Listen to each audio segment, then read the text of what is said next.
You shouldn't be so loud if my stepmother The maid felt fear flood her body the instant she saw the mask. This was Alessandra Barrett, and she'd heard the rumors. Please don't hurt me. Hurt you? No. Unless a food fight sprang up, there was no way Alessandra could hurt Alon. God, when people start thinking logically and not believe all the rumors. I'm just doing my job. Please, lady, don't kill me. The maid believed the curse. Her story started like this. Alessandra's stepmother slapped her across the face just because she wanted some food. Please give me some food, Mother. I'm so hungry. My stomach hurts.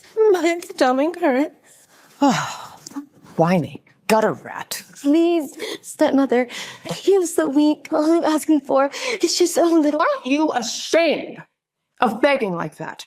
You can have the Barrett name, but you will never have the Barrett class. Clean that up. Now, Alessandra was treated like a disease in her own home. Alessandra was born into the wealthy Barrett family, a beloved and lucky baby girl, but her luck ended when her mother ran off with the cesspool cleaner. And her life only got worse when her father, Desmond Barrett, remarried the evil Katrina, who had an even more evil daughter, Kate. And now, Kate had taken Alessandra's place as the pride of the Barrett family. Aw, don't cry, sister. I snuck you some food. Come on, I'll bring you to it. And that's where you belong, you filthy vermin, in the cesspool, like your mother. I mean, she did run off with the lowlife after all. Don't speak about my mother. Haven't you heard, Alessandra? I can do whatever I want. It only took Alessandra a moment to realize Kate was wearing spiked jewelry. Alessandra attacked me. I had to defend myself. She's a monster.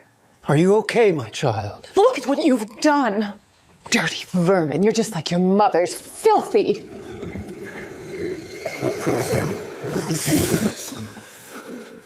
Look at her face. People say Desmond Barrett tortures his own daughter. The last thing Baron Desmond wanted was a public scandal. Such a nuisance.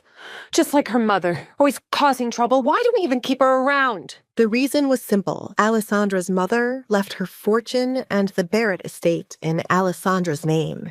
I've explained this to you 100 times. If we kick out Alessandra, we'd lose everything. I refuse to look at her mangled face. What do you want me to do?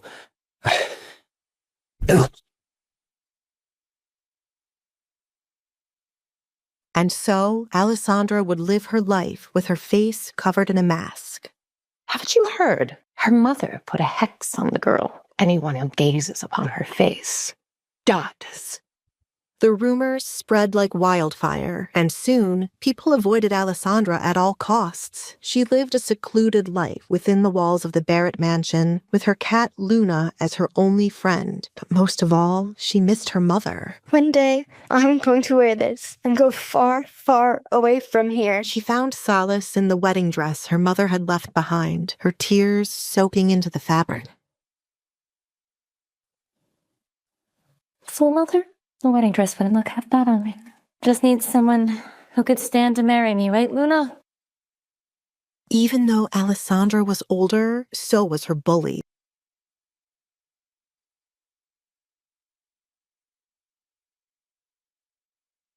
Hello, dear sister. Oh, okay. I thought I heard a little animal in here. Kate couldn't have found out about Luna, could she? Animal? Oh, no, of course not. So, you must be very excited about the party tonight. Of course I am. It'll be fabulous. Finally, Duke Edgar Collins and I can have some alone time. Duke Edgar Collins, huh? Heard he's to be very particular. What the hell is that supposed to mean? Nothing. I was just saying that he's eccentric, is all. Well, you would know all about that, wouldn't you, cursed girl? You know, your mother had such good taste, Alessandra. Too bad we're running out of toilet paper.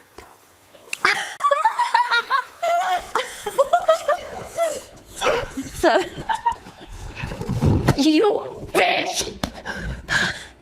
That was my mother's, and it was the only thing I had left of her. Sweet sister. The sooner you cut ties with her, the better. She was a whore after all, wasn't she? Beneath the mask that hid her scarred face, Alessandra remained strong. My face may be scarred, but you're ugly on the inside, Kate. Oh, cry me a river. Why don't you run and tattle to Daddy? Oh, wait. Are you scared I might tell about that mangy rescue cat you're hiding? I don't know what you're talking about. What do you think he would do if he found out? Personally, I hope he kills the disgusting creature.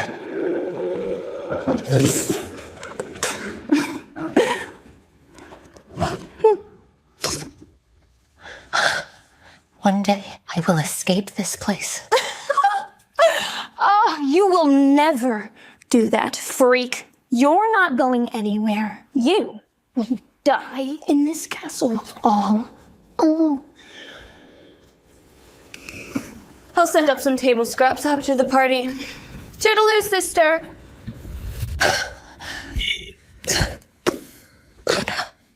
My mother's dress is all ruined. I don't know. Her father and stepmother Katrina hated cats and all animals. Alessandra couldn't afford them to see Luna wandering around. I won't let them hurt you, Luna.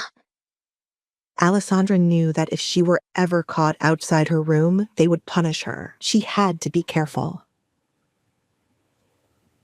Alessandra, what are you doing out of your room? She wasn't careful enough. Tonight is one of the most important nights this family's had in ages. Kate must impress the Duke, and I cannot afford to have anyone seeing you. Do you understand me? Yes, Father, I will go back to my room. Alessandra spotted her cat just past her father. She stiffened, hoping not to arouse any suspicion. I still curse your horrid mother for leaving you with me as a burden. And unless you want to go hungry for the rest of the week, I suggest you don't show your face again.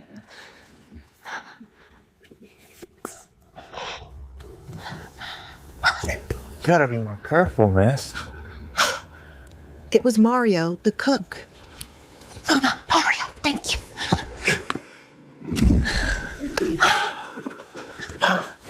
Come at me before anyone sees you. Alessandra, what are you doing here? Huh? I don't want you to leave. Mario was the only person who was still kind to Alessandra, or at least that's what he wanted her to believe. I know. My goodness, it's busy in here today, huh? The whole castle had lost their minds over the arrival of Duke Collins. The staff had never seen a party so big for one single person. Oh, trust me, I know. All of the girls are basically fighting for a chance to be the Duke's bride. It's ridiculous. You sound a little jealous. Maybe it's you who wants to get married? Yeah, right. Like there's a man out there who could see past my scars. You'd be surprised. This kind remark made Alessandra blush. No one ever saw anything in her, apart from her scars. The only use I have of a husband is to take me as far away from this castle as possible. Well, I, for one, would miss you. Mario, do you think the rumors about the Duke are true? They say he's ruthless. I hear he may be connected to those missing women. Women had been going missing in Lockwood. And no one knew why. The missing women? You think the Duke is behind all of that? I don't want to know. Steer clear of him. That man doesn't play by the rules. Suddenly, Alessandra and Mario's nice conversation was interrupted by her evil stepmother, Katrina. What is this mess? Get this kitchen in order before the Duke arrives, or I'll see to it that you all get the guillotine. But suddenly, Katrina's eyes narrowed in on Alessandra. And what are you doing here, sulking around the kitchen like a servant? I was just... You were just leaving. It is Kate's big day, and we can't afford you scaring the Duke off. Now get out of my sight! Go back to your room where you belong. It's our plan for that bitch, Ocean. Not yet, but it will be, my lady. It turned out Katrina was using Mario for information on Alessandra. Good. But what were Katrina and Mario plotting? Answer me! My patience is running thin, you swine. Suddenly, Alessandra heard something she wasn't supposed to. Standing across from her father was William Lancaster. The air around him seemed to thicken with malice. Please, Sir William, just give me a little more time. Once Kate is engaged to the Duke, her dowry will pay off all my debts. Alessandra's mind raced, wondering how her father had gotten into such a dangerous man's bad graces. How do you know what the Duke will propose? He will. Kate is beautiful and charming. She'll win him over. Yes, she is very beautiful. I remember the night you let me spend with her in exchange for your payments being late. Kate had been sold for a night to William Lancaster, all because her father was late on payments. It was the worst night of her life. Alessandra couldn't believe it. She had no idea her father was in such debt, nor did she know he had to sell Kate's body to pay it off. You better hope the Duke proposes to Kate. Otherwise, you'll need to find another way to pay your debts to me, old man. Alessandra was horrified to see Luna had crept into her father's study and was rubbing up against William Lancaster's leg. What is this disgusting animal? Away from me, beast. Get away.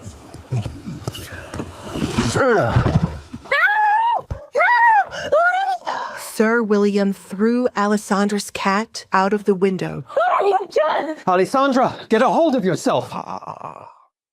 Is this your other daughter? The one I hear so much about? The cursed one? Apologies, Sir William. I'll send her off at once. Oh, don't. I like her fire. So very, very feisty, yes. I find you extremely intriguing. His gaze roamed Alessandra's body with an unsettling hunger. Yes, you are a unique little gem. I think she'd be a great addition to my collection. Collection, Alessandra thought. Could Sir William be behind all the missing women? Yes, Desmond, you old buzzard. I think she'd be fine payment for the debts you owe me. I would never be your... Have you no grace? Alessandra tasted blood in her mouth, but refused to cry. She wouldn't give them the satisfaction. She needs to learn to obey you, Desmond. A little discipline goes a long way. Get out. Now! I'm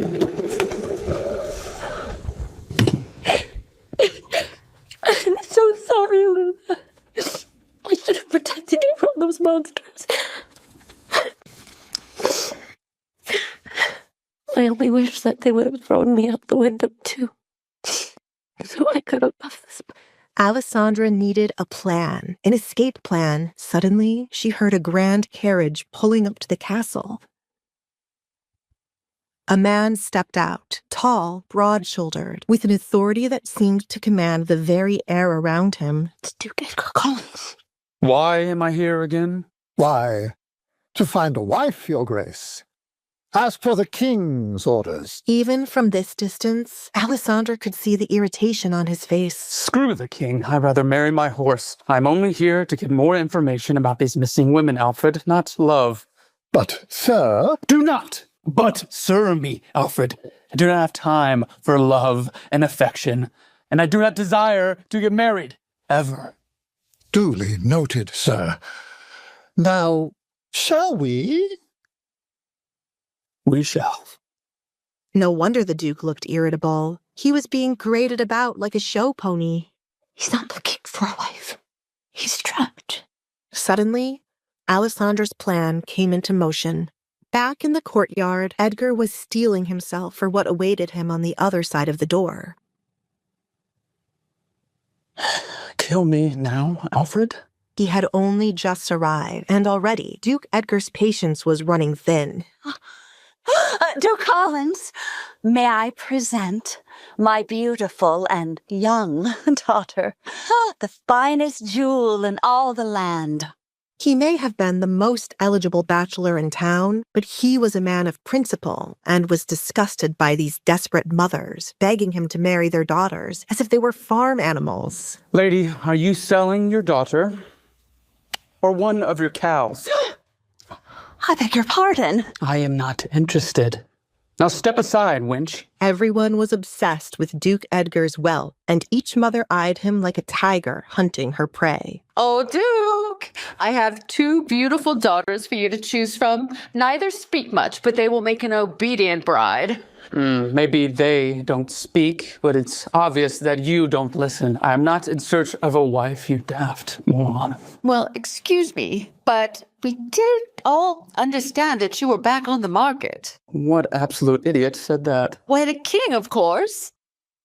We all heard from the Majesty himself that he couldn't wait for you to have a Duchess by your side. Duke Edgar couldn't believe the king would take their rivalry this far. They played pranks on each other for years, but this was too much. The king knew how much Edgar didn't want to marry, so now Edgar knew what he had to do. Excuse me. Stop the music. I'm going to say this one time, and one time only. All of your daughters are horrid little whores, which makes you all horrid little pimps. I am not seeking a bride. I bid you a good evening. You may resume the music.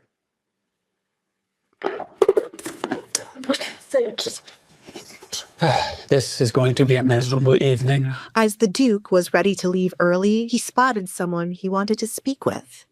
Duke Edgar, welcome to my home. Excuse me. Thank you. But it wasn't Kate. Oh, Your Grace. It is an honor to have you join us at this quaint little gathering. William, I didn't know that this party came with a pest infestation. Sir William Lancaster was a snake, a creepy lowlife who made antagonizing others a royal sport. Always the charmer, aren't you? That the charm you're going to use to win over a wife? A wife is what brought you to this den of desperation, is it not? You would know everything about desperation, wouldn't you, Lancaster? The Duke was implying that William Lancaster was behind the string of abduction. Do you really believe that I don't think that you're behind these missing women? That you don't have trinkets locked in your basement for your own amusement? I despise that accusation. I'm simply a collector of companionship, nothing more. But Duke Collins knew better than to believe a word out of Lancaster's mouth. I'm neither blind nor dumb. I know you have your filthy hands in this. You know, and I can prove it. You'll be hanging from the gallows. What a vivid imagination you have, Edgar. But alas, I'm simply here to enjoy the party. I suggest you do the same. Why don't you get your cock wet? Might do you some good to get that little dickety-do some play. Duke Collins, it's an honor to have you here tonight. I was afraid you wouldn't come. Let's skip the pleasantries, Baron. You know why I'm here. Yes, of course I do, Your Grace. But what kind of host would I be without offering you a drink first? I don't want a fucking drink. Baron Desmond had sent Duke Collins a note, claiming he had information about the missing women. Had he wasted the Duke's evening and baited him with a false promise? Now, either you have something useful to tell me, or I'm going to make you regret for wasting my time. Baron Desmond's eyes darted around the room, clearly desperate to avoid a scene. Yes, of course, Your Grace. I'll fetch it upstairs. Good. Now hurry up and do it.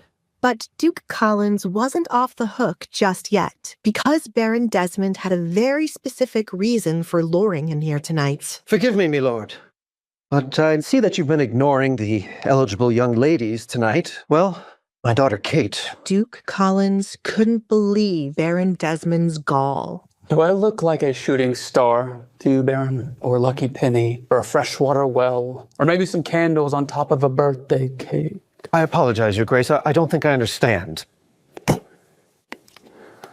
Well, you seem to think that I'm here to just grant wishes. Let me be clear. I'm not interested in marriage, nor in playing matchmaker with your hog of a daughter. Now, run along and get me the information that I need. Now. Yes, Your Grace. The thought of fresh air and a moment of solitude was the only thing keeping Duke Collins from storming out of this pathetic charade entirely. We need to expedite the timeline. I want that deformed monster out of my house. You're sure she doesn't suspect a thing? Not a thing. She's always believed I'm her only friend. Pathetic. A creature doesn't have a friend in the world. Well, not anymore. Can't be friends with a dead cat. Duke Edgar knew they were talking about Alessandra, the Baron's other daughter, the masked one. Oh, can I just have a second? Pardon me, my lord. It was her, Alessandra. No, it must be my fault lurking in the shadows. What are you doing out here alone? Party is inside. I'm very much aware of that, Alessandra. What, you don't think I know who you are? Who else would be wearing the mask in the Baron's home with the supposed cursed daughter? Are you scared of me? No. I've seen many scarier things in my day. A simple mask does not scare me. Alessandra wrinkled up her nose, disgusted with the smell of his cigar. I think it's going to kill you if you don't stop. Oh, I do hope it speeds up the process. Do I scare you? In that moment, Alessandra chose to be coy. She couldn't let him into her game too soon. I don't know who you are, to be honest. Right. Sure. I'll play along at your little game. I am Edgar Collins. You can just call me Edgar. The Duke.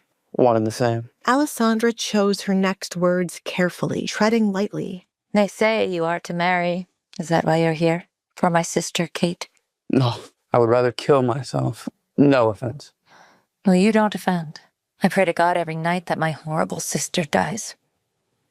None of those young women in there shall be my wife. They are all just like a matching doll set. Alessandra knew this was her moment, her chance to get away from her selfish father, her evil stepmother, her cruel sister, this whole entire hellscape. And what about me? If I were to ask you to marry me, what would you say? The Duke was caught off guard. Yes, Alessandra was scarred, but she had a rather nice figure hidden under her outdated clothes. What none of you seem to understand is the fact that you would be setting yourself up for a loveless marriage if I were to pick you. What if it's not love that I'm after? You'd fall for me. I doubt it. In fact, what about a contract? Edgar was extremely suspicious of Alessandra's eagerness. Did your pathetic father put you up to this? My father does not know that I'm out here speaking to you, Duke Edgar. This is all me. Well, it sounds like you live a pretty horrible life within these walls. If you were to do something as drastic as to come up to a complete stranger and ask him to marry. I am dying within these walls. Day by day, piece by piece, I am neglected. I'm unloved. I do not care about your looks, Duke Edgar, nor your money, nor your frightfully scary reputation. Wow. I just... So you did know who I was. Please, I only wish to leave this place and never look back. Edgar started to believe Alessandra. Still, he wasn't looking to entertain the idea of being married to her just yet. What are you offering then? Because you, as a businesswoman, are awfully verbose. The king wants you to marry. You wish to piss off the king? Yes. So marry me and get him off your back. Suddenly, Edgar realized he may have underestimated Alessandra. It is not hard for me to get an actress to play my wife. If it were so easy, you would have done so already. We're old friends, the king and I, since childhood. We used to play these games back and forth, but he's taken it too far this time. Mess with him right back. Choosing a wife like me would surely drive him mad with confusion. You know, you're not like the rumors say, reclusive and simple. You're smart. And you are said to be a monster, yet you seem human to me. I do what I must to survive, and I do not have time to waste. But against all odds, this offer was intriguing. Wait. I will accept your terms, but I do have a few of my own. I'm listening. First, you remove the mask. But I... Do not tell me that you are cursed. Only children believe children's tales. No, it's not that. Besides, I am going to see you bare on our wedding night, so I find it only fair that I get to see your face now. Take off the mask now. What is behind Alessandra's mask? Can Duke Collins look beyond her scars? Alessandra Baird, eh? Interesting. Very interesting. What was that?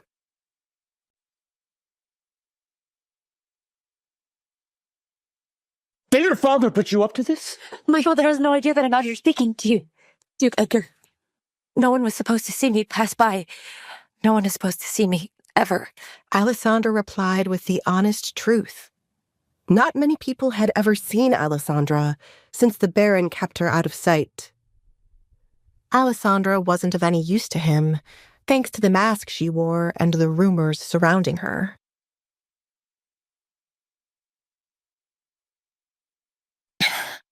I do what I must to survive.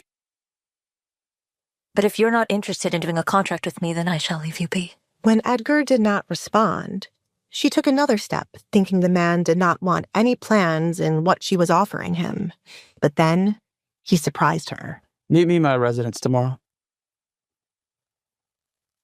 We will discuss further details there, and then I will give you my answer. Really? Alessandra was surprised he was actually contemplating her offer, but was even more surprised Edgar wanted her to meet him at his residence. But I never leave here. I gathered that much from all your sneaking around this place. Think of it as a test. I want to see how determined you are. I've spent far too much time at your home, but hopefully I'll see you again soon. Edgar turned on his heel to go back inside to find her father. Alessandra began to panic as she thought of how she would meet with the Duke tomorrow. Was he really taking her seriously? What if this was all a joke and a crowd awaited her tomorrow only to laugh at her?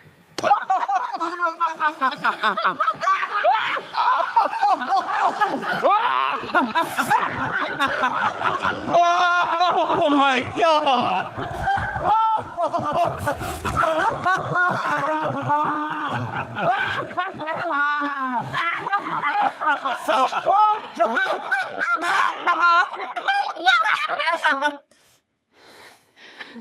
We shall see each other tomorrow. She promised. Oh, Duke Edgar! Kate Barrett, the younger daughter of the Baron Desmond, stepped outside. She heard the Duke was all alone and thought to give him some company. Seeing the Duke walking away while her father's daughter Alessandra was standing outside made her blood boil. Kate thought highly of herself. She used her looks to elevate her position amongst her peers. She believed she was more beautiful than anyone else. Dressed like a doll, Kate was hoping to have a word with the Duke and catch his interest. We shall see each other tomorrow. She begged her father to have a moment alone with the Duke, but Alessandra had stolen it away from her. I hope she has not offended you, Duke Edgar.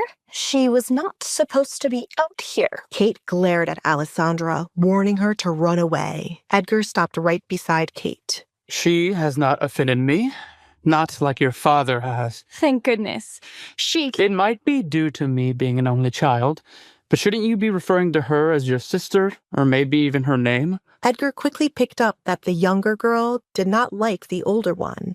Seeing the Duke speaking to her sister, Alessandra used this chance to run away before any of them would ask her to speak. Now that Kate knew she had spoken to the Duke, all hell would break loose tomorrow. Edgar listened quietly to the sound of Alessandra running away, while Kate tried to think of a good answer to what he had asked her. He wondered what Alessandra was so afraid of when it came to Kate. You are correct, Duke Edgar. You see, when siblings argue, we tend to do petty things to one another. But I do love my sister. But, as you can see, she is extremely shy and can be awkward at times. That is why I was concerned that she might have offended you. Kate put on her mask of being a good sister. She would do anything to make the Duke see she was a good person. There was no one else she saw worthy of being her husband. Whatever helps you sleep at night. I am sorry. Kate was caught off guard by him denying her advances. You see, Duke, I had hoped for some alone time between the two of us. I wish to show you that I could make an excellent choice for your wife. Edgar was annoyed with Kate, who could not take a hint. The Baron and his wife raised her to be like a spoiled princess. Fortunately, he had experience with an actual spoiled princess to know how to handle Kate. What is it with this misconception that I am only looking for a wife that pleases me in bed? You visit the red light district. Edgar shrugged his shoulders, not seeing what that had to do with his future wife. And what if I were to go there to read a book? It is awfully loud there. Enlighten me. How do you know of how loud it is there? Edgar grinned, enjoying the sight of Kate realizing her mistake. What on earth would the Baron's daughter be doing in a place like that? Except for listening to gossip of what others do there. No, you are misunderstanding. Kate tried to clear it up right away. She had never visited such a place. Understand this, Kate. What you are doing now will never entice me. Besides, I have already received a better offer. Oh, my lord! There are plenty of other suitors to come and rescue you, princess.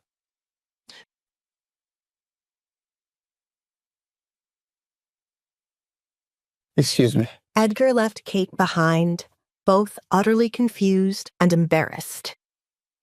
No, go away! Nobody humiliates me like that. No one!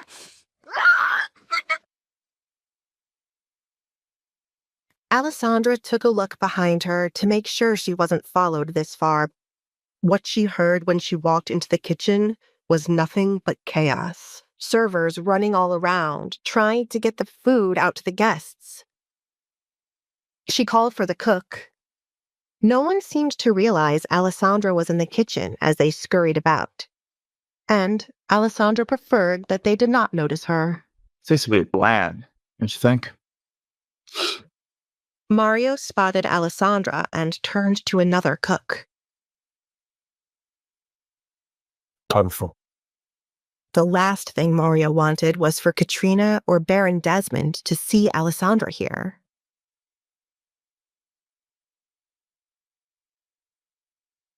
They do not deliver my food. Mario closed the door behind them, releasing Alessandra's hand now that they were outside.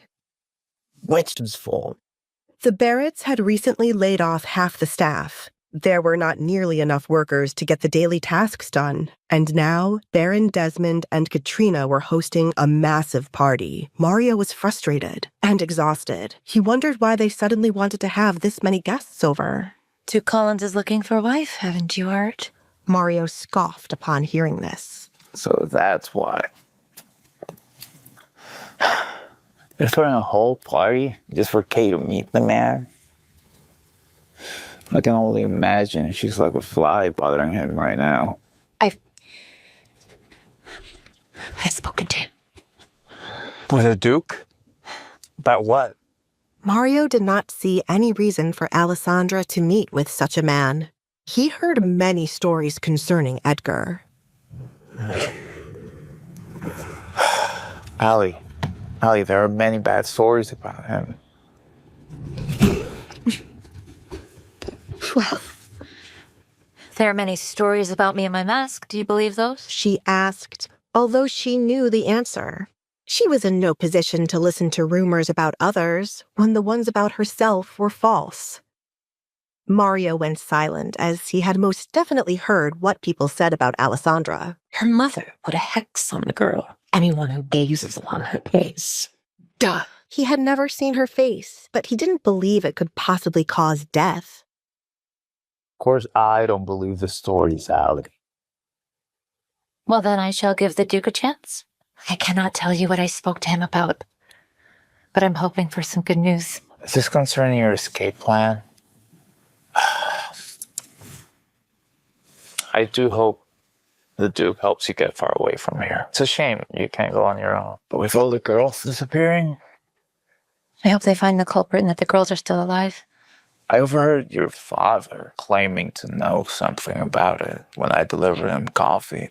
I was hired as a cook, but They have laid off so many people that I am now a maid. It would be nice to be paid for the extra work.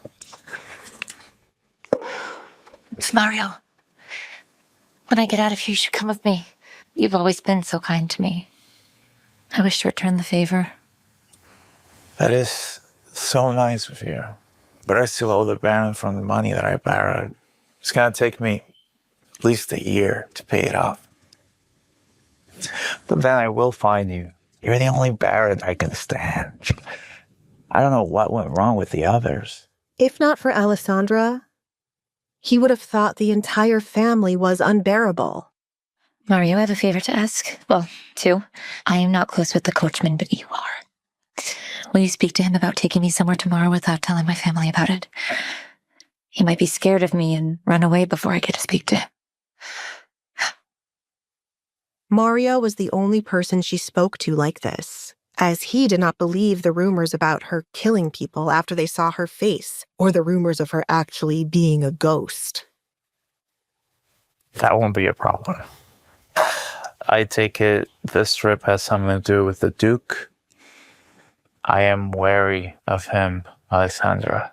Even if you don't want to believe the rumors before meeting a person, there are still things that you need to keep in mind and be cautious of. Mario was not a fan of Edgar. I'll take your advice, and I will be cautious. Besides, I have my trusty little knife. She took a small knife out from the pocket of her dress. Mario had stolen it a while ago and gave it to Alessandra as protection. If he tries to do anything, then bang. Be reminded, this is a knife, not a pistol. Now, what was that second favor you wanted to ask? Someone inside the kitchen suddenly yelled out.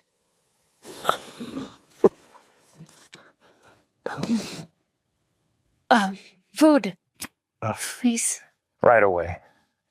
I must get it before they kill me for being away for so long. While Alessandra patiently waited for him to bring some food, she tapped her finger, following the rhythm of the faint music coming from inside the home. It was a song her father loved so much that he played it at every party he hosted.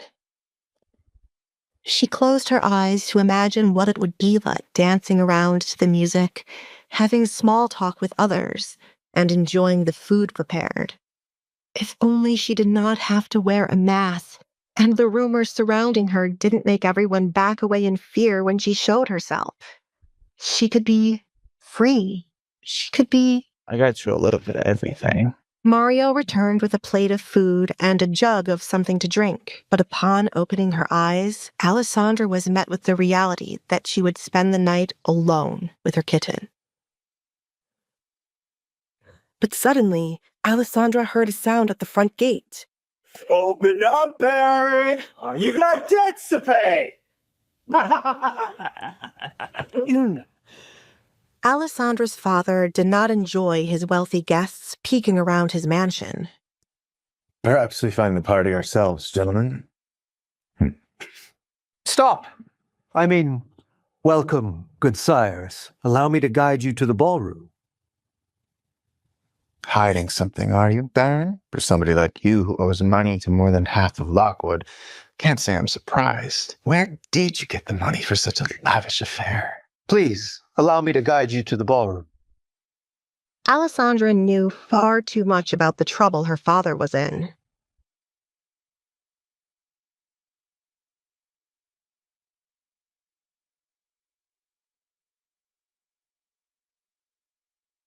Mario noticed Alessandra's mind seemed to be elsewhere. What's the matter?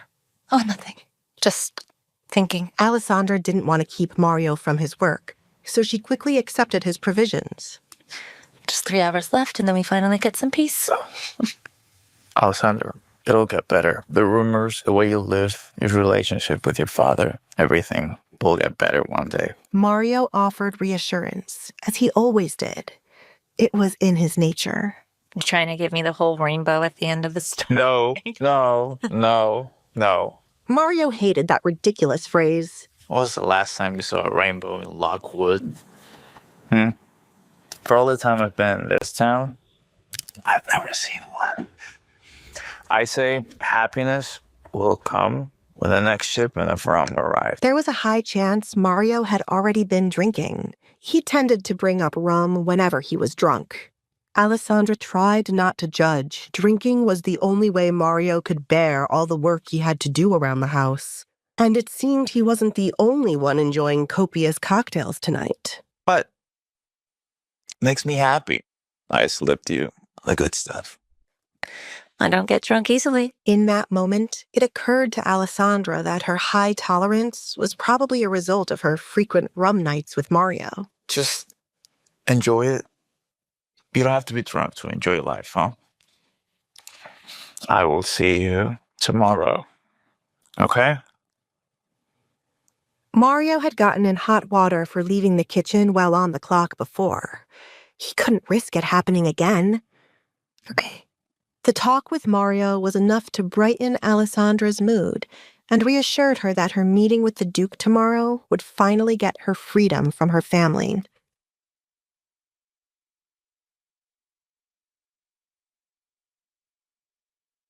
When suddenly, Alessandra came upon a maid. Them are so rude. Why can't they just get their own drinks? Just get your own drinks if you don't like the way I hold them. Alessandra couldn't help but worry that the maid's reactive behavior could easily get her into trouble. Alessandra decided to warn her. You shouldn't be so loud if my stepmother should. The maid felt fear flood her body the instant she saw the mask. This was Alessandra Barrett, and she'd heard the rumors. Please don't hurt me. Hurt you? No. Unless a food fight sprang up, there was no way Alessandra could hurt Alon. God, when will people start thinking logically and not believe all the rumors? I'm just doing my job. Please, lady, don't kill me. The maid believed the curse. She was worried seeing Alessandra's face was enough to kill her. I'm not a monster. They are. What the hell are you doing out here? Get inside. Beat you. Leave it to Katrina to sniff out an agitated worker. Alessandra swore her stepmother had a sixth sense for hearing when anyone was bad-mouthing her. Alessandra wondered if that would make Katrina a witch or something else entirely.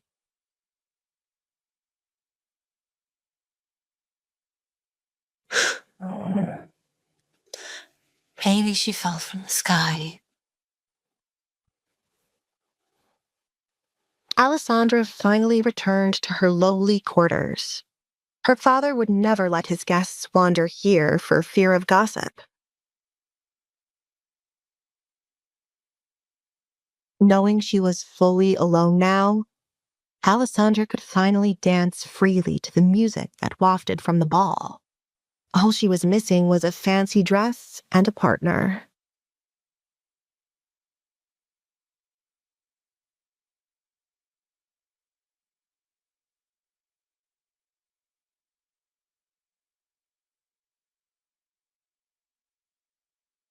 Readers, so they Paris.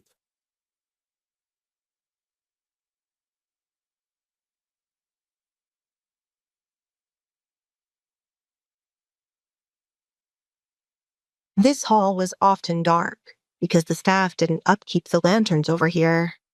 But that didn't bother Alessandra. The best song I played all night?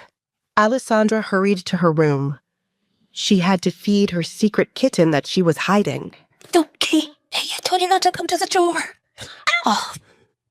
If somebody else saw you, they would take you away. Alessandra nudged the kitten back into her room before anyone could see it. Oh, no. Come inside. Alessandra's father unfortunately only liked dogs and would not be on board for a cat in the house. I swear you eat better than I do.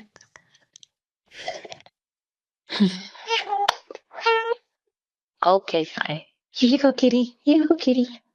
Not there. Look at that. Oh, there you go. With the kitten distracted and the door closed, Alessandra could finally eat in peace.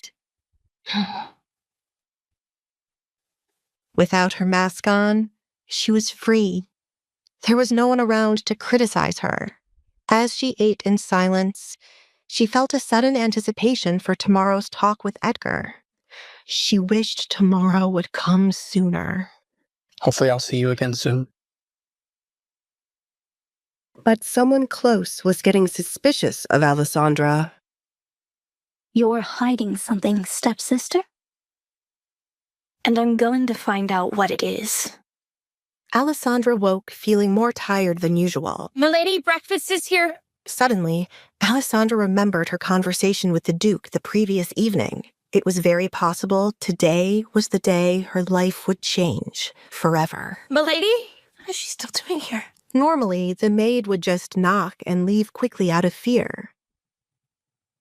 Now, she was practically begging her to come to the door, which meant someone else was out there, impatiently waiting. Kate's curiosity about what Alessandra spoke about with the Duke must have been bothering her all night long. Though Alessandra was tempted to make Kate wait longer, now was not the time. If she wanted to see the Duke later, she'd need to play the role of dutiful stepsister. I'd be nervous too if I had Kate breathing down my neck.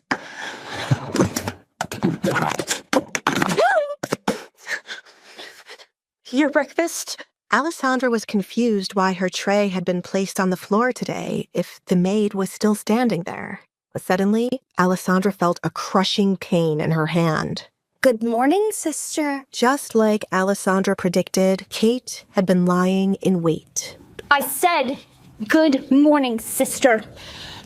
Good morning, Kate.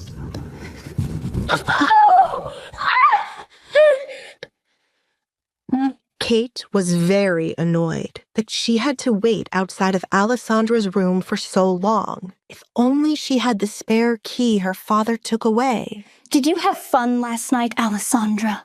Yes. Yes? Kate detected boldness in Alessandra and hated it. Just because you ran into the Duke last night, you think you had fun? No. It's not that. I had fun in my room last night. The music reached my room. Is that so? Tell me, what did you discuss with the Duke last night?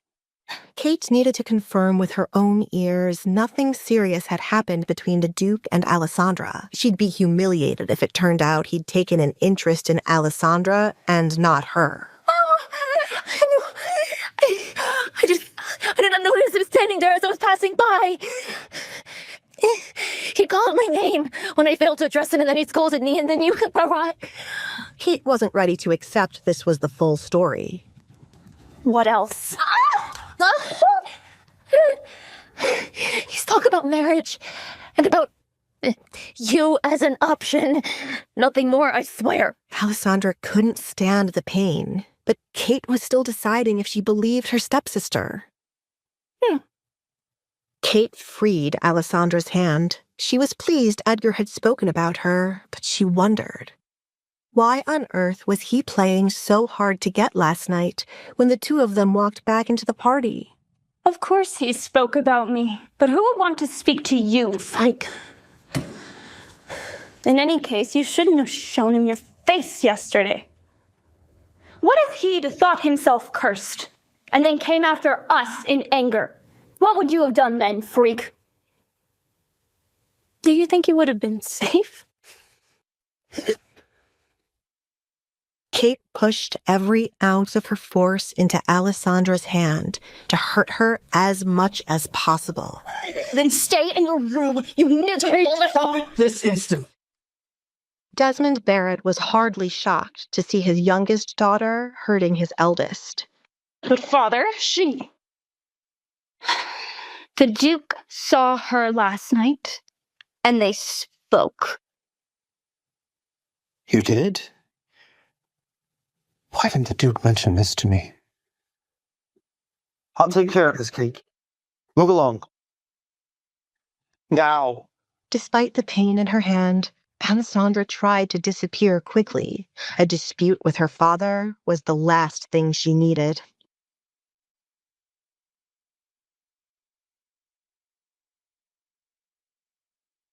Alessandra, Tell me what happened last night between you and the Duke. And why were you out of your bedroom? You know we were having a party. What if someone had seen you? Nobody came with dinner last night and I was hungry. The garden is off limits. I thought I could run by quickly. That is all, Father. Alessandra's words weren't enough for Desmond. The Duke seeing her could have ruined Kate's chances of marrying him. And Desmond couldn't afford to let that happen. Fine. What did you talk about then? He only asked if he could smoke there and then talk to me about Kate as a marriage candidate. Really? He'd been worried Kate did not successfully seduce the Duke last night. But now it seemed she had an effect on him after all. The Duke is a very strange man. He must want to observe her a little longer. This is good. This is very good. Edgar was someone Desmond needed to help him crawl out of the debt he'd buried himself in. It wasn't easy to live as grand as he used to. With his finances decreasing over the years, Kate finding a rich husband was their only hope. Still, you shouldn't have gone out. What if I changed my mind and someone saw you out there? Alessandra wondered if her father would rather she had starved. I'm sorry, Father. Yes, well, no use in scolding you now. Whoever didn't bring your food is to blame. And as for Kate, well, I'm sorry about your hand. She's just thinking about the family.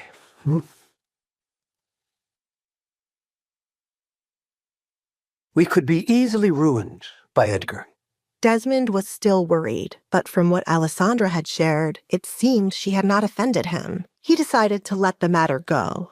You must get terribly bored being in this room all the time, Tell me, what do you need to pass the time? Tell your father, and I shall go fetch it. Well, now that you should ask, I've run out of things to paint. I wish to paint the town. Could I possibly take an outing to explore new landscapes? I promise I won't let anyone see my face. Desmond knew Katrina would never agree with this, but if they kept Alessandra locked away, she would try to leave her bedroom more. He concluded that it was best to give her a little bit of freedom, especially after what Kate did. Promise me, you won't leave the carriage. Alessandra feared she might go to hell for lying. I promise. I would never lie to you, Father. But miraculously, he seemed to believe her. Alessandra's plan was underway, but would she be able to keep her nerve?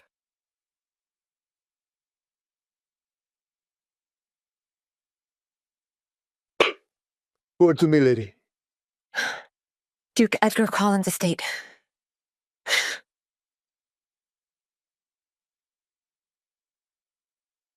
Young master, your breakfast. Alfred found it odd that the Duke was not seated at his desk as he normally was. Good morning, Alfred. And thank you for the breakfast. Has anyone come to see me this morning? Are you expecting someone, sir? Should I prepare breakfast for them? As a little boy, the only times Edgar would look out the window were to look for his mother, so he'd know when to get out of her way. I am not entirely sure. I extended an invitation to someone last night, but she has yet to arrive. Duke Edgar was curious to see if Alessandra really would visit him. She was never seen out in public, so her coming all the way here to make a marriage contract with him was an intriguing prospect. A woman? Visiting in broad daylight. And what are you trying to say? That I am some sort of whore? Yes. Duke Edgar found Alfred's honesty amusing. Had it been anyone else, Duke Edgar would have sent them out, but Alfred was a longtime friend and father figure. I am not And you need to refrain from speaking of such things if she were to arrive, because who knows, she might become the lady of this house. What?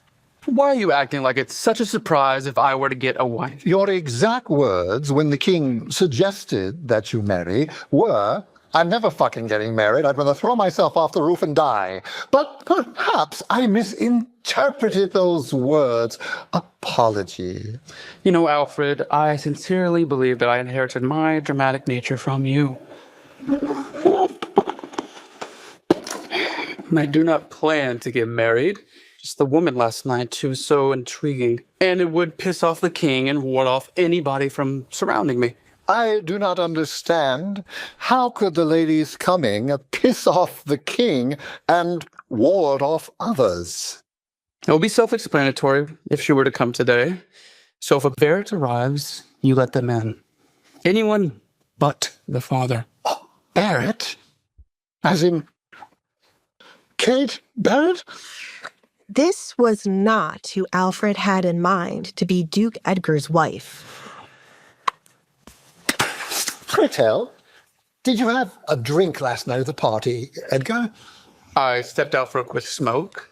A smoke, you say? Excuse me while I check on all your cigars. What the fuck for, Alfred? Duke Edgar wondered why Alfred seemed to think he'd been drugged. If you think that Kate Barrett to be intriguing... Oh, are you crazy? Look, the Baron has another daughter, Alessandra Barrett.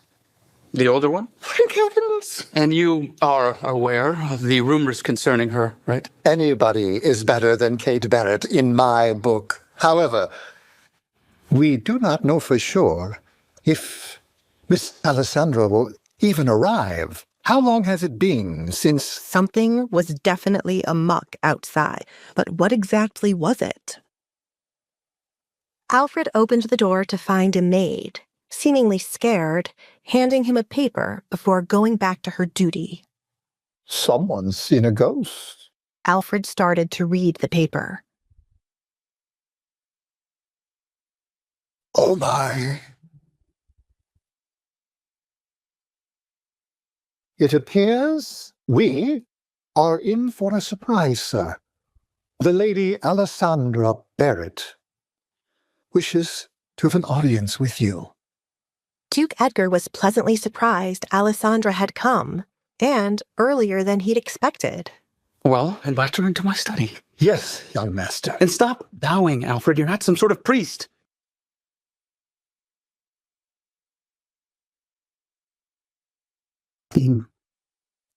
Alessandra Barrett. Interesting person you are.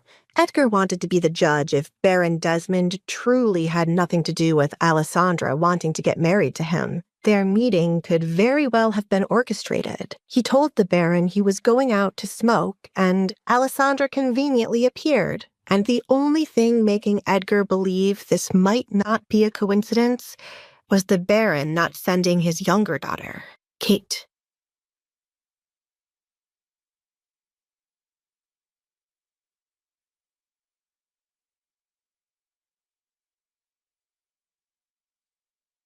Thanks to Mario's talk with the coachman, nothing about this visit would be mentioned to Alessandra's father.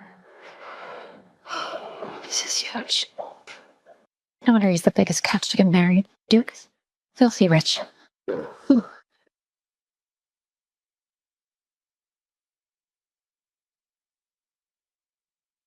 Good morning. Morning.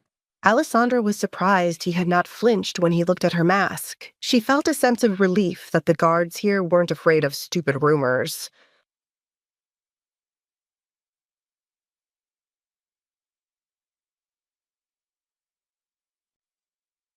Moments later, the large doors of Edgar's home opened up, revealing a man in butler clothes. Welcome, Alessandra Barrett. The Duke is expecting you. Alfred made sure not to stare at her mask, so as not to be rude. He made a mental note to tell the other workers to do the same. Good morning. Nice to meet you. Alfred was happy to shake Alessandra's hand. It was rare for Duke Edgar's guests to greet him like this, but Alessandra did it without a second thought. Come. And so Alessandra followed him into the estate. The Duke's home took Alessandra's breath away. He appeared to be a collector of many of her favorite paintings. She could have studied them all day. But then she remembered why she was here. Oh, sorry, I did not get your name. Alfred. Nice to meet you, Alfred. He's in here. Alfred did not know how Edgar and Alessandra had gotten to the point of wanting to marry one another, but he could tell how nervous she seemed. She smiled to ease her fears. After all, he was starting to like having her around.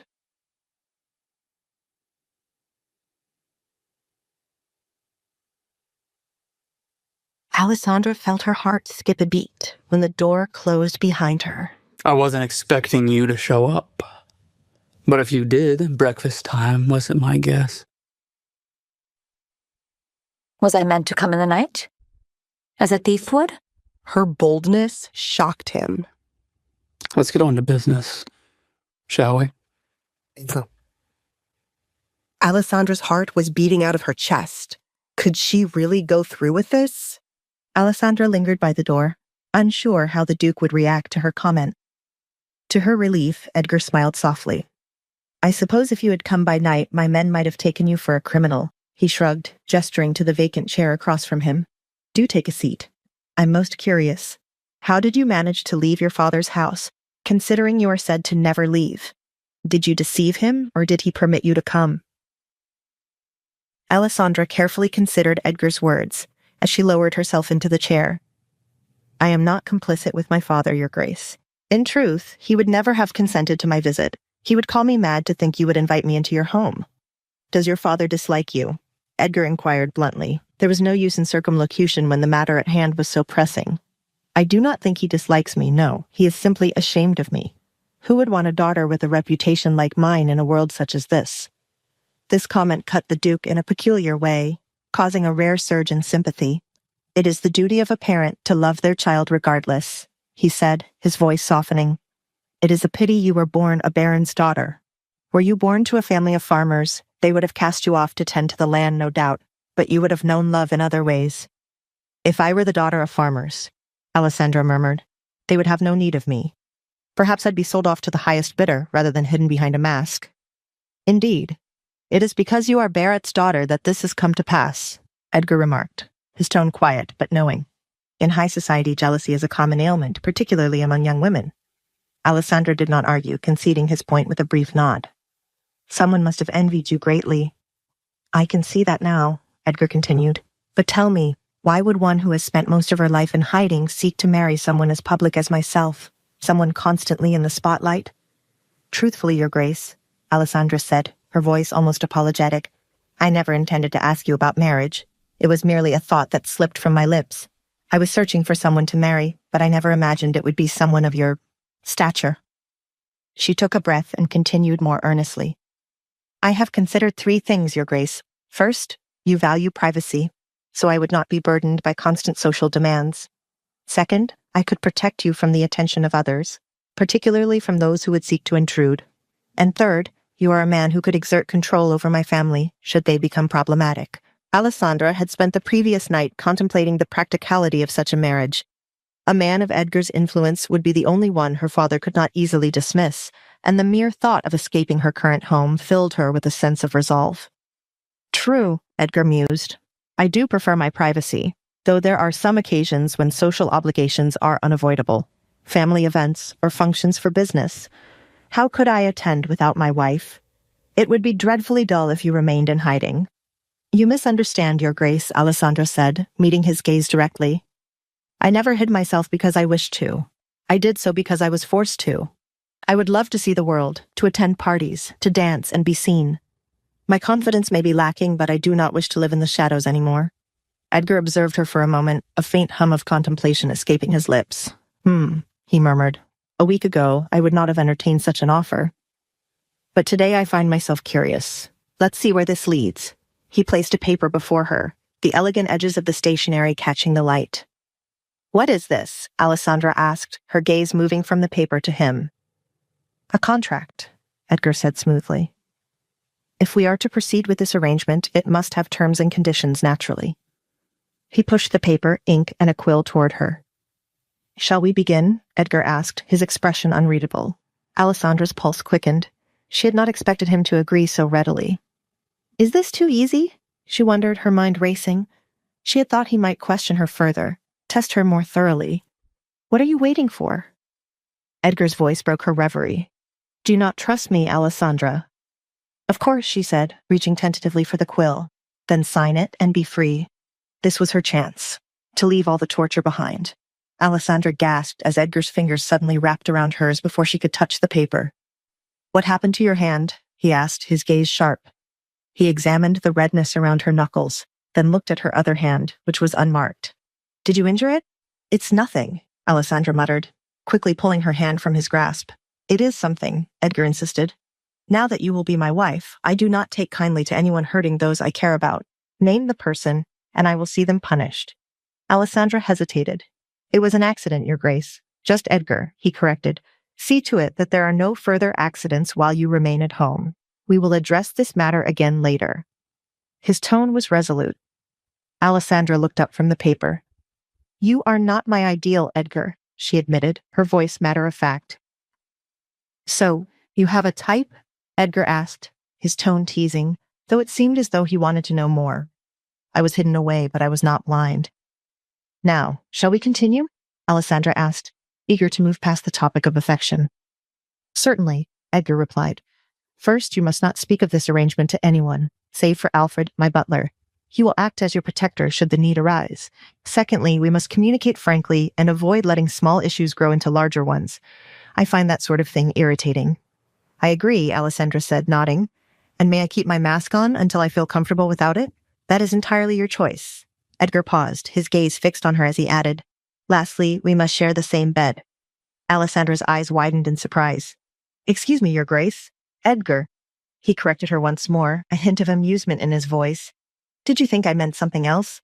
Just sleeping, Alessandra. I meant only for sleeping. Of course, sleeping is perfectly fine, Alessandra stammered, feeling embarrassed. She quickly looked back at the paper. Is there anything else? No, we have covered the basics, Edgar replied. Anything else can be dealt with in the future, should the need arise. Now please sign it. Alessandra paused, considering. What if someone breaks the contract? Should we not include a punishment clause? Edgar shook his head. The main point is confidentiality. If word gets out that we have entered into this arrangement, it will hurt you far more than it will hurt me. I shall remain a duke, but you will be the subject of ridicule. I trust you understand this. Alessandra nodded, understanding the weight of his words. Lastly, Edgar said, we shall be married forever. I thought that was understood. He looked at her expectantly. Be sure to add that to the contract. This is eternity. Forever? Alessandra murmured, her disbelief palpable. Yes, forever, Edgar replied casually. Do you plan on breaking your vows? Till death do us part, he grinned, clearly enjoying the horrified expression on her face. Well, at some point you will need an heir, she said cautiously. Of course, my wife shall bear me children, though don't worry, I am in no rush to have a little one running about the house. Edgar's distaste for children was well known. You wouldn't mind me having your child? Alessandra questioned, her mind in a whirl. Edgar sighed, meeting her eye. Yes, I wouldn't mind you having my child. If I did, we wouldn't be discussing marriage. If this is too much for you, we can still disregard it all. Alessandra's brow furrowed slightly, though it was not visible under her mask. I worry about what a child of mine might have to endure in this world. Others might attach the rumors about me to them. The Duke observed her concern. Alessandra, you do not yet understand the weight my name carries. Once you marry me, those rumors will disappear. No one will dare speak ill of you or our child, ever again, Edgar assured her, his tone firm. He knew how to silence gossip. He had ways of making people hush. If you tore out a man's tongue, you would hardly hear a word from him. People would soon learn to keep their opinions to themselves. Alessandra didn't ask how Edgar could guarantee such silence. There was too much truth to his words, and she suspected his power extended beyond what he revealed. He was speaking gently now, but there was a hint of something more dangerous in his demeanor. "We can proceed with the contract, Your Grace," she said, finally beginning to sign her name. Giving him an heir wouldn't be a problem if he could protect the child. "Once again, it's just Edgar," he reminded her gently. "Sorry, Edgar," she corrected herself. "I shall visit your father tomorrow to ask for your hand. This is just to ensure there are no more accidents at your home." He slid the paper from her side as she subtly hid her hands from his gaze. "Would you like to stay with me until the wedding?" he asked. "It is not unusual, though some might think you are pregnant." "Forever?" Alessandra muttered in disbelief. Forever was a long time. Was she wrong to believe he would only want to do this for maybe a year or two? Wasn't that what the people in the books she read did? "Yes, forever. Do you plan to break your wedding vows? Till death do us part." Edgar grinned, enjoying the look of horror on her face. He only planned to get married once, which was why it had to be with someone he could tolerate. "At some point, you will need an heir," she said. Did he expect that to happen with her? "Of course. My wife shall be the mother of my child, but no need to worry. I am not in the mood to have a child running around my home anytime soon." Honestly, Edgar had a dislike for children. "You wouldn't mind me having your child?" Alessandra didn't know how she fell into this hole of confusion, but she would really enjoy Edgar's help to pull her out of it quickly. "You're starting to annoy me by not understanding what is simple, Alessandra. But I guess it would be a shock for you. Yes, I wouldn't mind you having my child one day, Alessandra. If I did mind, we wouldn't be here discussing marriage. If this is too much for you, we can still ignore all of this." "I'm worried what a child of mine would have to go through in this world. Others might attach the rumors about me to the child." Alessandra pictured it in her mind. She wouldn't want anyone to experience being outcasted. "Alessandra, you are not aware of the weight my last name carries. Once you become my wife, those rumors would fade away, and no one shall dare talk about you or a child in the future." Edgar had his ways of making people shut up. If you rip out their tongue, you would find it hard to understand a word they say. Eventually, they would shut up. Alessandra did not need to ask Edgar how he could guarantee that would happen. There was obviously some truth to how dangerous he was. She had a feeling he was being considerably nice to her right now with the way he spoke. "We can carry on with the contract, Duke Edgar." She started to sign her name. Giving him an heir would not be a problem if she could shield the child. "Edgar," he reminded her once again. "Sorry, Edgar." "I predict it shall take you a while to start calling me by only my first name. I will come to visit your father tomorrow to ask for your hand in marriage. It is to make sure you do not have any more accidents where you hurt your hand." Edgar slid the paper from her side while she hid her hands. "Would you like to live with me until it is time for the wedding? It is not uncommon, though some people might think you're pregnant." "Absolutely not!" Alessandra exclaimed, as she did not want another rumor. "The list of rumors about me is good enough. I do not need to add on pregnancy so early." Edgar scoffed, feeling a sense of déjà vu with her response. "Anyone who would believe I have gotten you pregnant before marriage would be an idiot anyway. Then again, there are rumors that I sneak women into this house at night." "Do you?"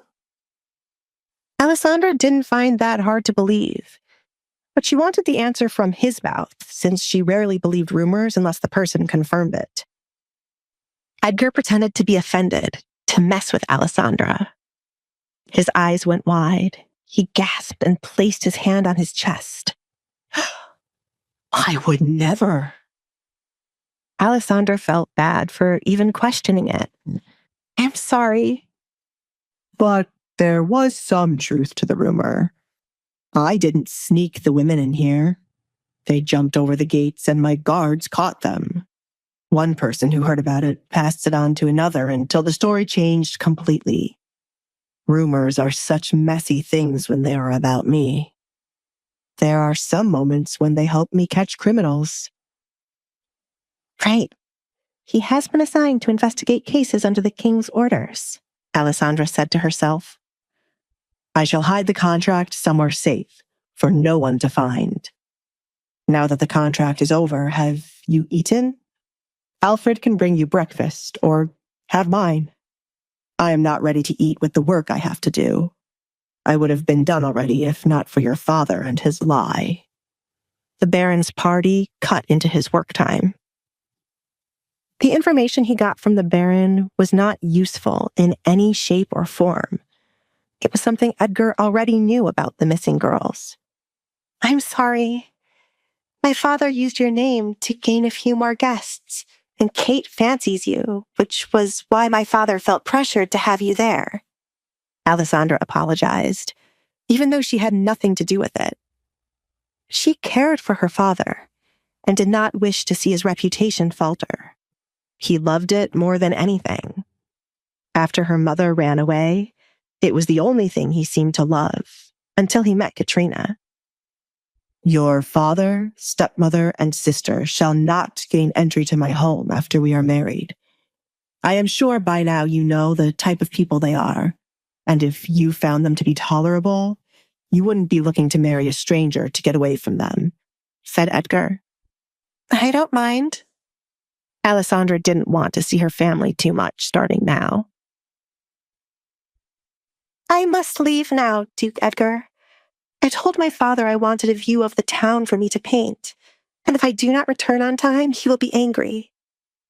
I look forward to being married to you. I hope my life becomes a bit more interesting with you around, Alessandra. Come, I will walk you out. Edgar stood up from his seat. He could hardly wait for the king to find out about the woman he was marrying. It would teach the man to stop meddling in his friend's affairs. Thank you. Alessandra accepted the Duke's hand when he came to help her. You have a beautiful home. I am jealous of your paintings. Do you enjoy painting?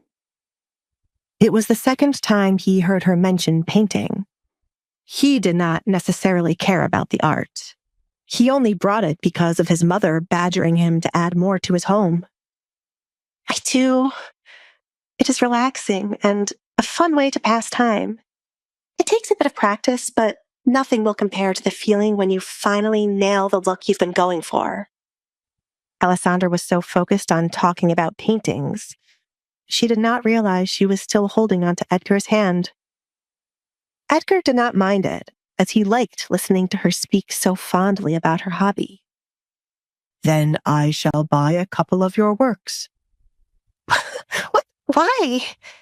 Alessandra choked up. She had never let anyone see her work for them to be able to buy any of them. I am not a professional. I should at least buy it from someone I know. I have no idea who the people are that made the art in my home. Pick out the best ones you have to be placed around my home. I shall let Alfred take down some of the ones I have placed up. Are you crazy? Alessandra asked without thinking. Why on earth would he waste money on her paintings and take down the beautiful ones he had up? No. My doctor said I am not crazy, as long as I don't... Never mind. This shall be your home too, so you're free to decorate it as you see fit as the lady of this house. You should add pieces of what you like to make yourself at home, and I shall pay for it. That makes sense, Alessandra muttered, now understanding what he was doing.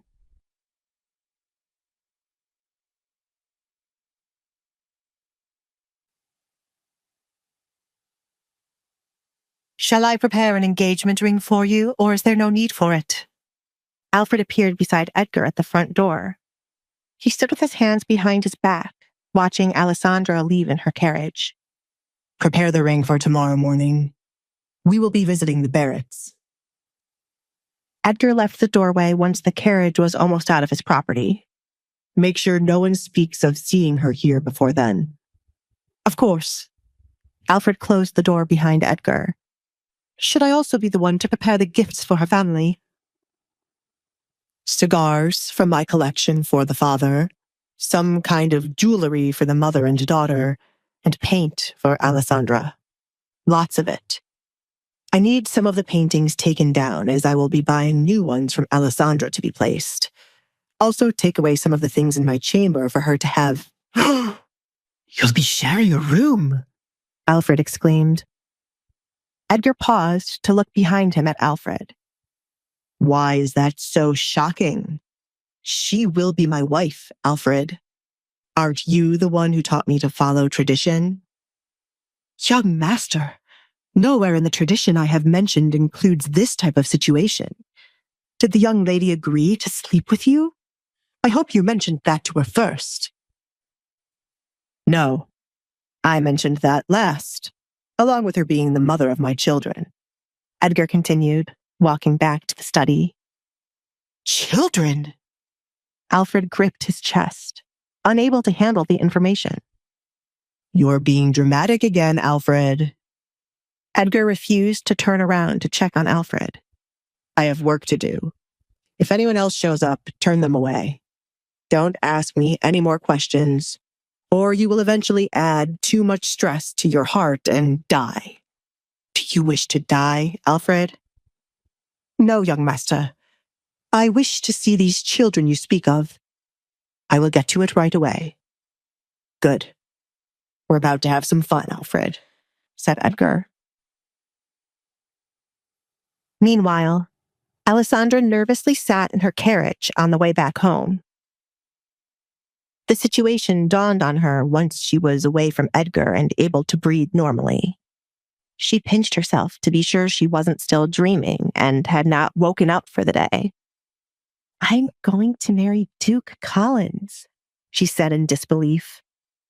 Who would have thought her asking him in the spur of the moment would lead to this? Who would have thought he would go along with it? I'm almost out of there. Today would be her last day dealing with her family. After Edgar arrived tomorrow, neither Kate nor Katrina would be able to interfere with her. They could get upset with her for being the one engaged to Edgar and not Kate, but they couldn't lay a finger on her. She would be Edgar's woman, and he was a man to never offend. I wonder what father would say. Will he finally show more interest in me? Alessandra leaned her head against the wall as she thought about tomorrow. He might try to convince the Duke to marry Kate instead. Tomorrow will be a chaotic day. She closed her eyes, enjoying the peace while it lasted.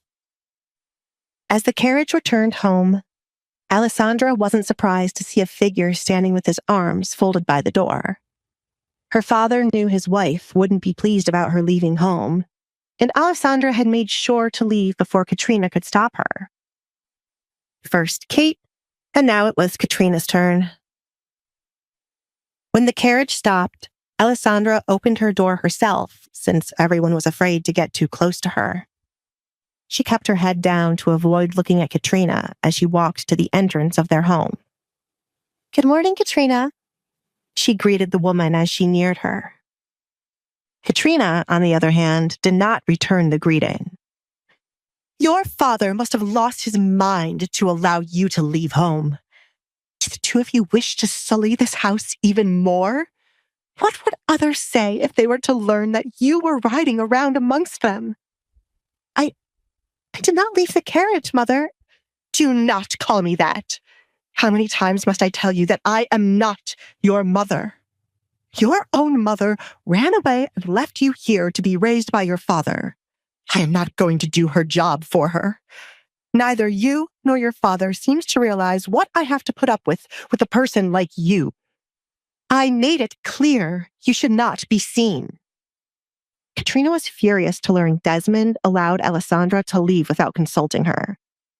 Do you not understand the trouble you cause for us, Alessandra? Our reputation almost hit rock bottom because of that incident. Never ask to leave this place again, or I will see to it that you may never leave your bedroom.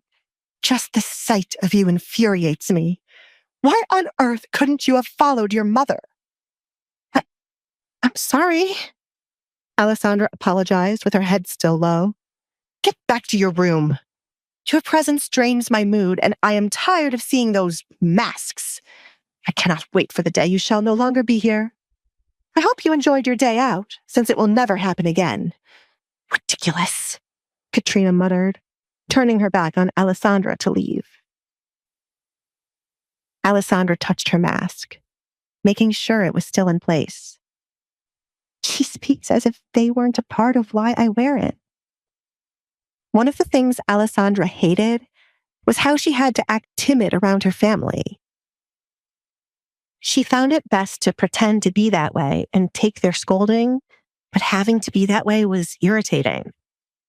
The second thing she hated was Katrina's need to constantly bring up her mother, who ran away from her marriage.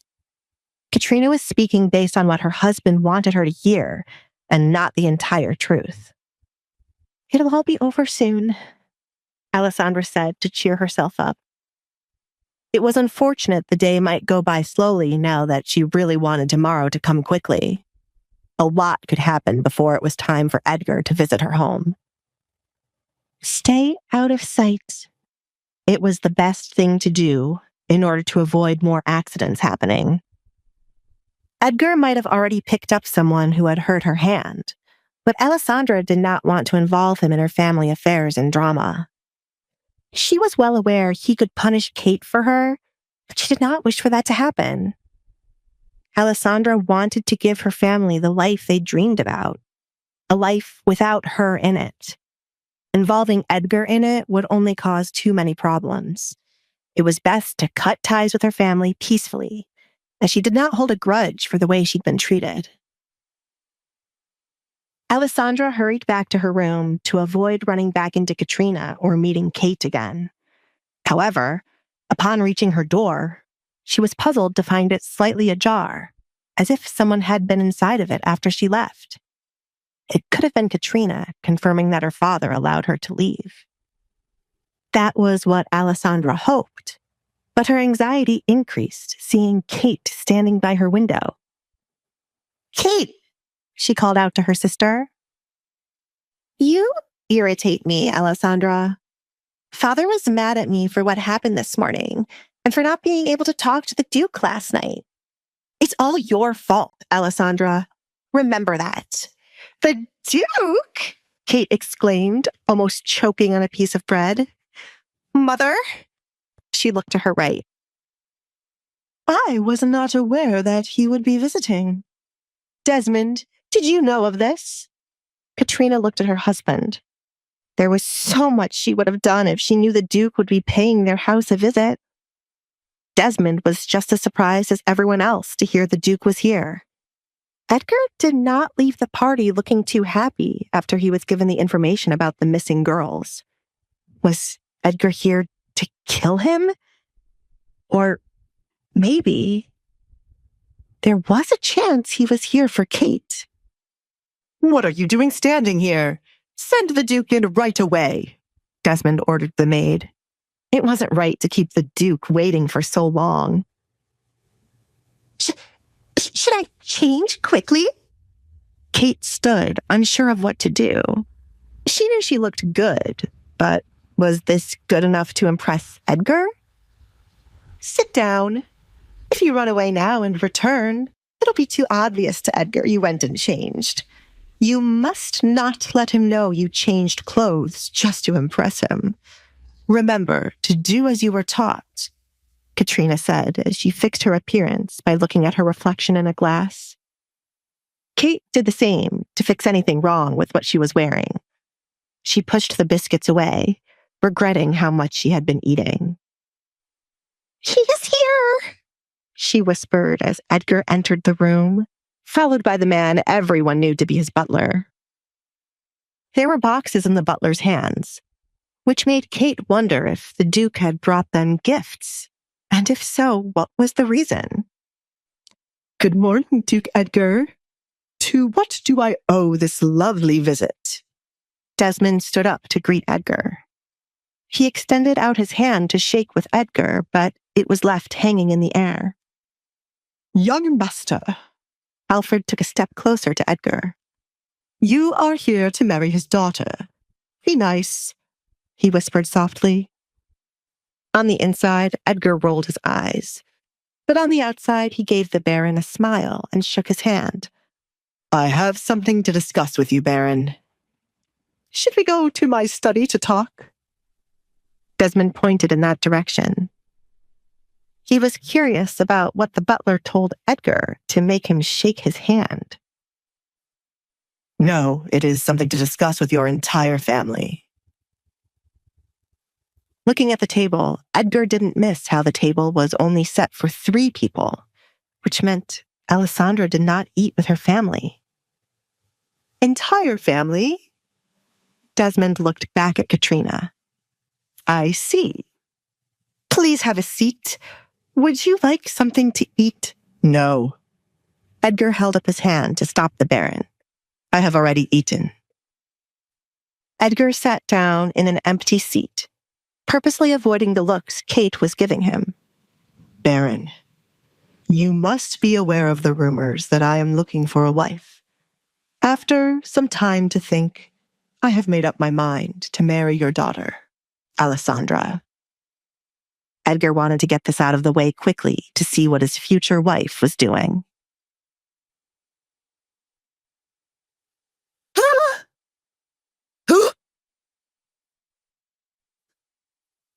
Alessandra! The Baron was certain he heard Edgar wrong, but thanks to the gasp from Katrina and the look of horror on Kate's face, he knew he heard it clearly. Duke Edgar, why would you want to marry Alessandra? There are many rumors around her that will affect your reputation. I am not the type to be concerned about my reputation. There are plenty of rumors surrounding me, so I hope you don't think of how they shall affect your reputation through me visiting. Edgar replied, flipping the Baron's words. Edgar enjoyed the nervousness in the air as the Baron quickly tried to clear up what he meant. You and my daughter are 2 different kinds of people. You are special, and your daughter is not. Edgar glared at the trifling man. He had a low opinion of the Baron, and now that opinion was down below in the underworld. Desmond's palms started to sweat. He did not want to be viewed as a bad father. That is not what I meant. Out of my 2 daughters, Kate would be the better choice. She is the talk of the town and has a long list of suitors, but she has been saving herself for a man like you. Then she shall be fine with my rejection, and I am not so certain about saving herself. The red light district is quite busy these days, said Edgar as he recalled what was mentioned at the Baron's party. What? Katrina looked at her daughter in confusion. Kate would never visit such a place, Duke Edgar. I agree with my husband that Alessandra is not suited for a man like you. Kate has been raised to be the perfect wife. The more all of you talk, I get the understanding that you have completely cast Alessandra aside. Is she not meant to get married? Should she stay with her father her entire life? I will say this only once. I am not interested in Kate. Edgar shot down the advances for the last time. I am here for Alessandra. Where is she? Duke Edgar, it is rude of you to keep asking about Alessandra when we have told you she is not a good choice for your wife. If this is some kind of a joke between you and my husband, it is not funny. Surely you have heard the rumors, Katrina said in a calm tone, but on the inside, she was fuming. Katrina didn't understand why Edgar would come asking for Alessandra. He could not have fallen for Alessandra after the small conversation they had. That was impossible. Who would love someone like Alessandra? I am well aware of all the rumors about your entire family. Is there some reason you are not bringing out Alessandra for her to speak with me? She will need to accept the proposal. Is something wrong with her? Edgar looked to Desmond for the answer. The three of them looked nervous each time he mentioned wanting to see Alessandra. Surely she wasn't dead before they officially got engaged. The thing is, Desmond trailed off, uncertain of how to go about the situation. Alessandra needs to be sheltered from the outside world. People who have run into her are never kind, which is why she stays here with me. She's comfortable here with her mask. Kate, on the other hand, take me to her. Baron, outside of me doing this because I want to marry her, there is something truly odd about the relationship you have with your daughter. If there is a single strand of hair out of place, I will see to it that you are punished. Are we clear? Yes, Duke Edgar. I will bring Alessandra to you. Desmond stood up, but Edgar shook his head. Take me to her. Edgar was smart enough to know if he allowed someone to bring Alessandra, they would just threaten her. He wanted to see firsthand what life was like for Alessandra.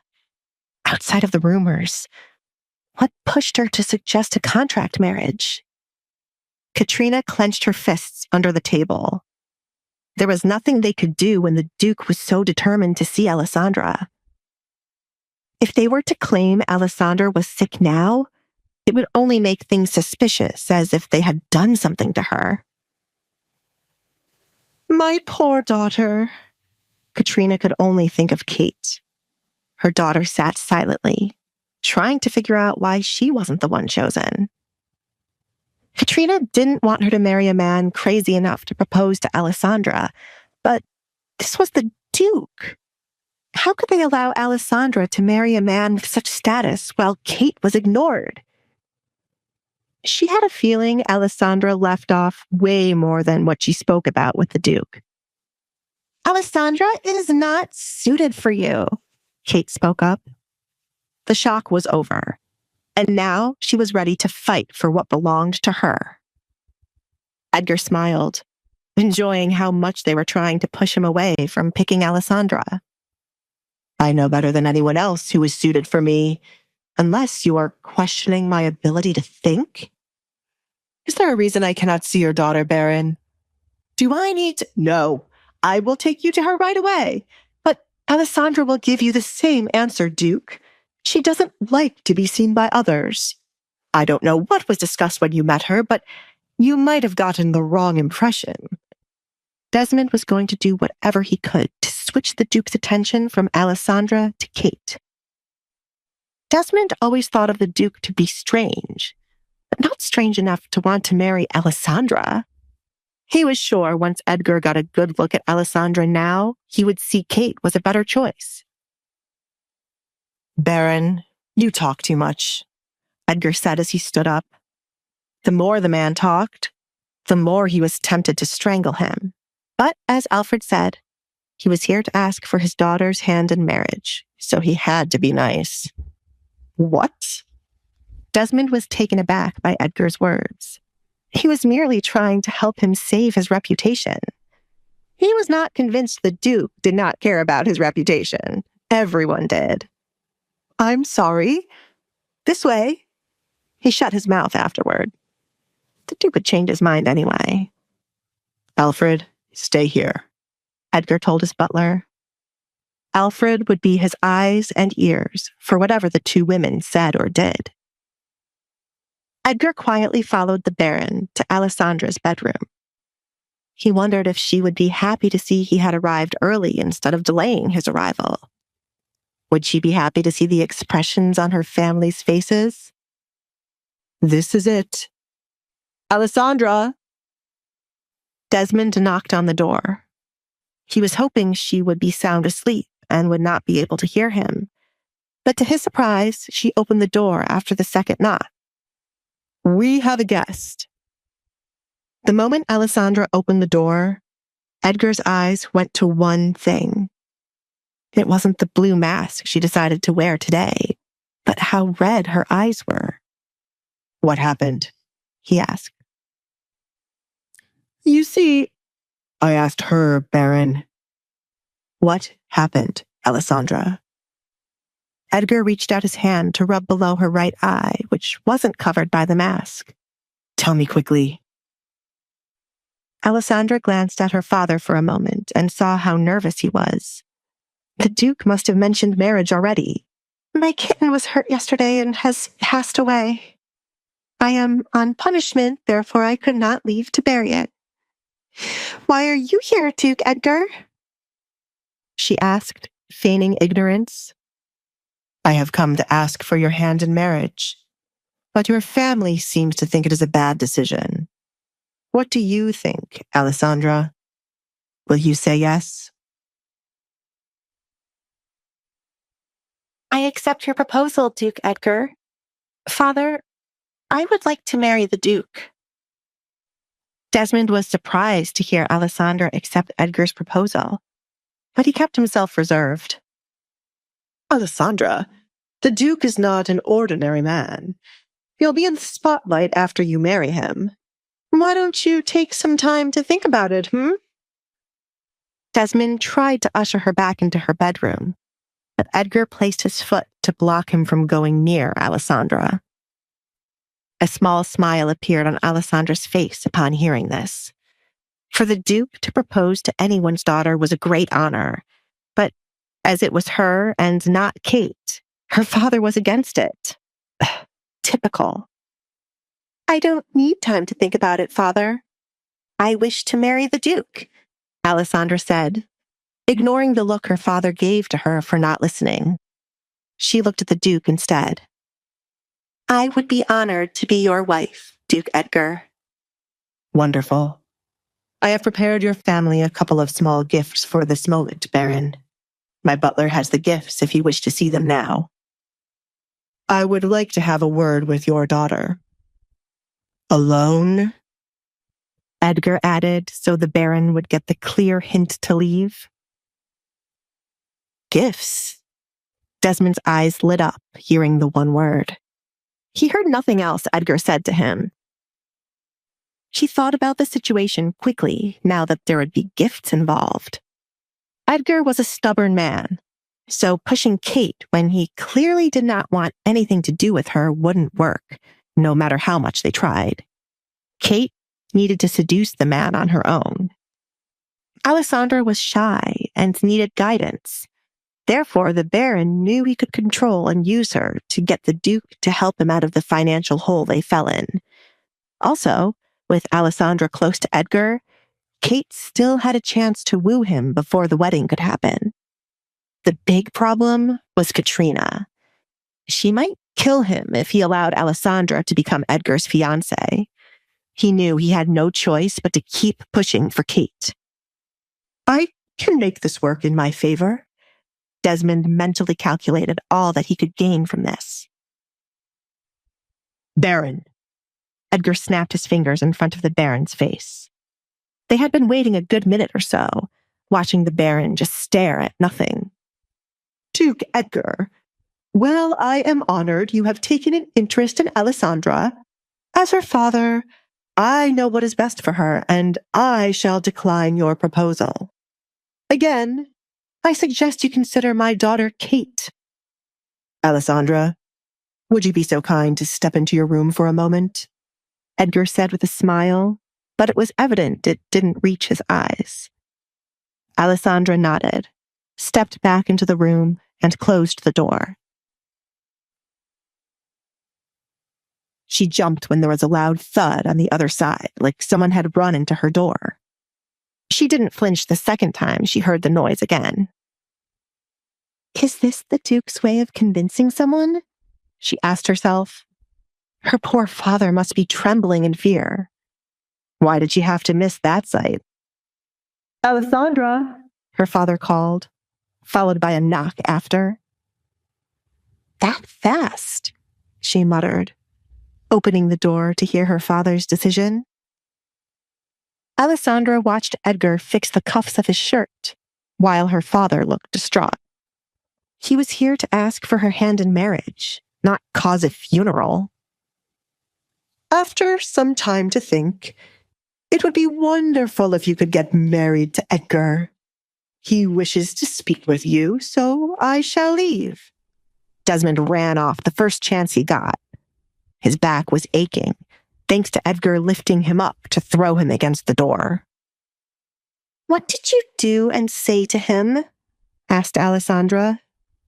It had to be something damaging to make her father give up on pushing Kate as his wife.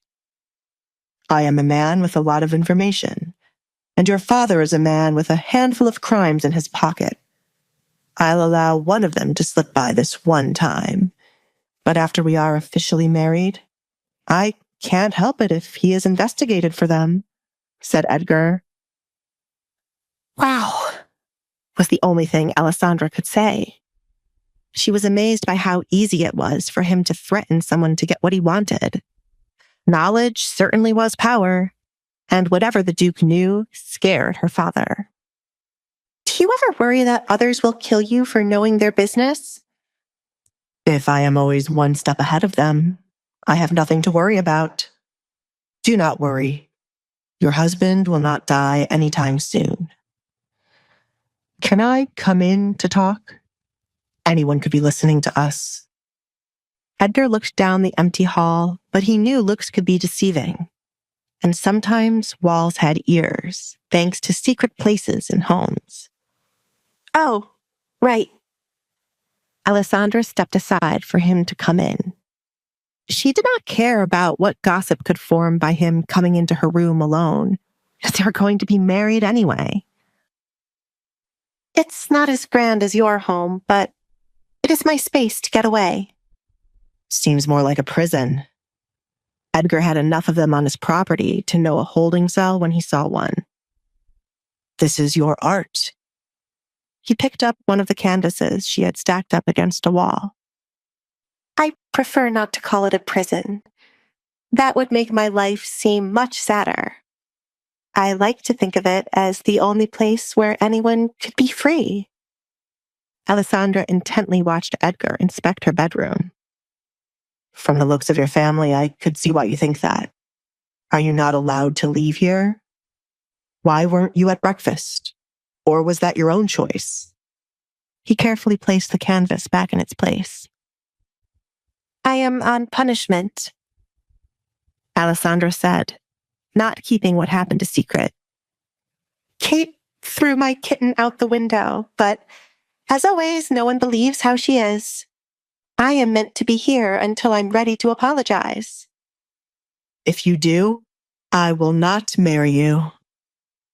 Edgar wanted her to have more of a backbone and no longer give in to what her family wanted. I never planned to. My kitten died because of Kate's jealousy, and I would never apologize for how angry I'm feeling. I have to bury it once the punishment is lifted. Edgar, is it still an option for me to come and live with you until we get married? Alessandra no longer wanted to stay with her family. Edgar leaned back against a wall, folding his arms. No. Alessandra didn't understand why he wouldn't agree to it when he was the one to mention it first. Why not? Alessandra, I won't have a wife who allows others to walk over her. Don't let them run you away from here with your tail between your legs, or allow them to torture you any further. You are going to be my wife. My name carries more power than you seem to realize. Use it, he advised her. Alessandra might not notice it yet, but things were slowly starting to change due to this one visit. Her family could no longer lay a hand on her because of her soon-to-be husband. I did not want to use your name to deal with my family drama. I just wanted it to be able to leave, Alessandra replied. It would feel wrong. You marrying me is already more than enough. Do not run away from here a coward, Alessandra. Gracefully leave this place with your head up. I don't care how you use my name to torture these people here. Just do it. Stop pretending to be afraid because you think it's safer to cower than to fight back. That act you do ends now. Don't you agree? Edgar extended his hand out for Alessandra to take for them to rejoin her family. Start gaining that confidence you spoke of. There were a lot of things Alessandra wanted to do in her home if she had someone to back her. Not that she did. She almost let the opportunity slip to do as she pleased. Deep down, she was glad the Duke was pushing her in this direction. She was wearing more than one mask in her life. The physical one to hide her face, and the one she used to act timidly in front of her family. One of those masks had to come off today. Yes, she accepted Edgar's hand.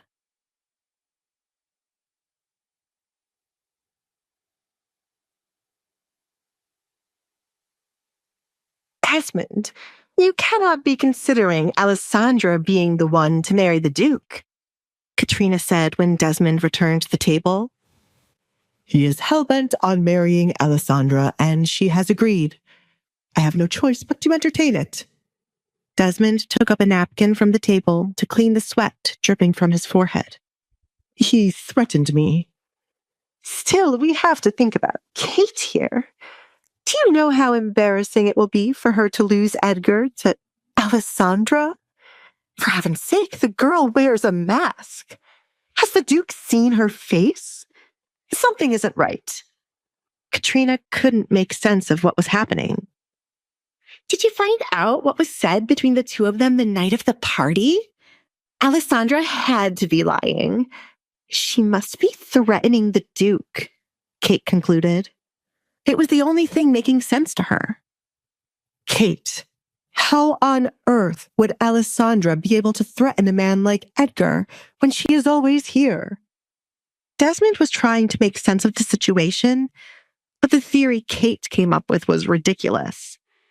I have said many times that man is unpredictable. We will never understand why he picked Alessandra. Father, you can't allow him to marry her. I have worked too hard for a moment like this for it to go to Alessandra. She's only agreeing to this to irk me. I will speak with the Duke. Kate's chair screeched as she stood up. There was no way she would lose to Alessandra again. Speak with me about what? Edgar asked as he entered the dining room, but he was not alone. Alessandra was right beside him, holding his hand as she walked. I'm sure the Baron has told you the good news, that Alessandra and I shall wed soon. Alfred, the gifts? Yes, young master. Alfred moved as quickly as he could to place each of the gifts in front of the 3 family members. There will be more gifts to be delivered here, but this is just a small taste of what is to come. I hope it is to your liking. Do you wish to sit, Alessandra? Edgar pulled out a chair for her. Thank you, Alessandra replied and took a seat in the chair. The first person her eyes went to was Kate, since her sister was the one watching her the most. You have not opened the gift, Kate. You? Kate started, but stopped herself when she met the Duke's eyes. They were daring her to say something he wouldn't like. Why is he acting like this now? She thought. Alessandra, please enlighten us about what is happening. Why did you say yes to the Duke? You are not one to want to get married, said Katrina. No one has ever asked me, Mother. I am thrilled to marry a man like the Duke. I've heard many good things about him, thanks to Kate. Isn't he a good man, Kate? Alessandra glanced at her fuming sister. He was mine, Kate replied, ignoring her father, signaling for her to shut up. She sat back down, unable to stand and watch the Duke be protective of Alessandra. I don't remember ever giving you that idea, Kate. I thought we had gotten rid of the drug which causes one to see things that are not real. Are they still around, Baron? Edgar said as he stood over where Alessandra sat. Of course not. It has been gotten rid of a long time ago. As I recall, you took quite a few of them. I would hate to know your younger daughter has gotten her hands on them. If that is the case, I shall pity her desperate attempts to gain my affection when I stated I would never have any romantic feelings for her. I can take you to get treated, Edgar offered Kate. Her delusion in thinking they were something more than strangers irked his soul. I would have been able to take you at the same time I would have taken Alessandra's kitten to be healed, but it has unfortunately passed away. To be thrown against something is quite painful. Isn't that right, Baron? Edgar subtly recalled his earlier conversation with the Baron. Yes. Desmond could still feel the pain from being thrown against Alessandra's door by Edgar. No offense, Duke Edgar, but you cannot waltz into our home and get involved with our family issues. You are not married to Alessandra as yet. Whatever happened to the kitten is none of your concern. Alessandra knows there are no pets allowed. Katrina did not want the issue with the kitten discussed, since Kate's name would be mentioned. Forgive me. Alessandra is now my fiancé, and anything that makes her upset concerns me. I care for her so much I could kill anyone who upsets her. Edgar glared at Kate. He had a feeling out of the three, Kate was the one harming Alessandra the most. He had one thing in common with Alessandra so far, a dislike for Kate. Kate fidgeted in her seat as she picked up on the warning Edgar was sending her. She clenched her fists out of anger under the table, to the point her nails were painfully digging into her skin, but she didn't feel anything. Edgar placed his hand on Alessandra's shoulder for her to start speaking up. I have not eaten yet. Please, set the table for me, Mother, Alessandra said to Katrina. Katrina scoffed, disgusted by Alessandra calling her mother and ordering her to set the table for her. She's finally showing how crazy she is. Katrina bit her tongue to refrain from arguing with Alessandra.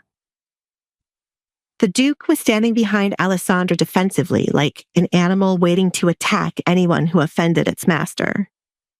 Katrina had many things to say to Alessandra, but she would wait for when the Duke left. Katrina, do it now. Desmond felt like he was the only one seeing the gravity of the situation they were in. The Duke, for some reason, was smitten by Alessandra, which meant they could not trouble his daughter or Edgar might truly kill them. Desmond knew the true face of Edgar Collins, unlike his wife and daughter. The man was merely toying with them right now, but once he got bored, his true personality would show up. Thanks to the punishment, I have not eaten since yesterday morning. You have to hurry before the food becomes cold, Mother. Alessandra made sure to add emphasis to the word mother to get under Katrina's skin. She planned to make this house uncomfortable for the three of them, just as it was for her. I will be back. Katrina suddenly didn't mind leaving, since she needed to grab hold of something to break. Why aren't there maids stationed in the dining room to fetch whatever you need? Asked Edgar. He knew the Baron was running low on funds, but he did not know it was this bad. Why did the idiot just throw a party when he could have used that money to hire more workers or to invest in something?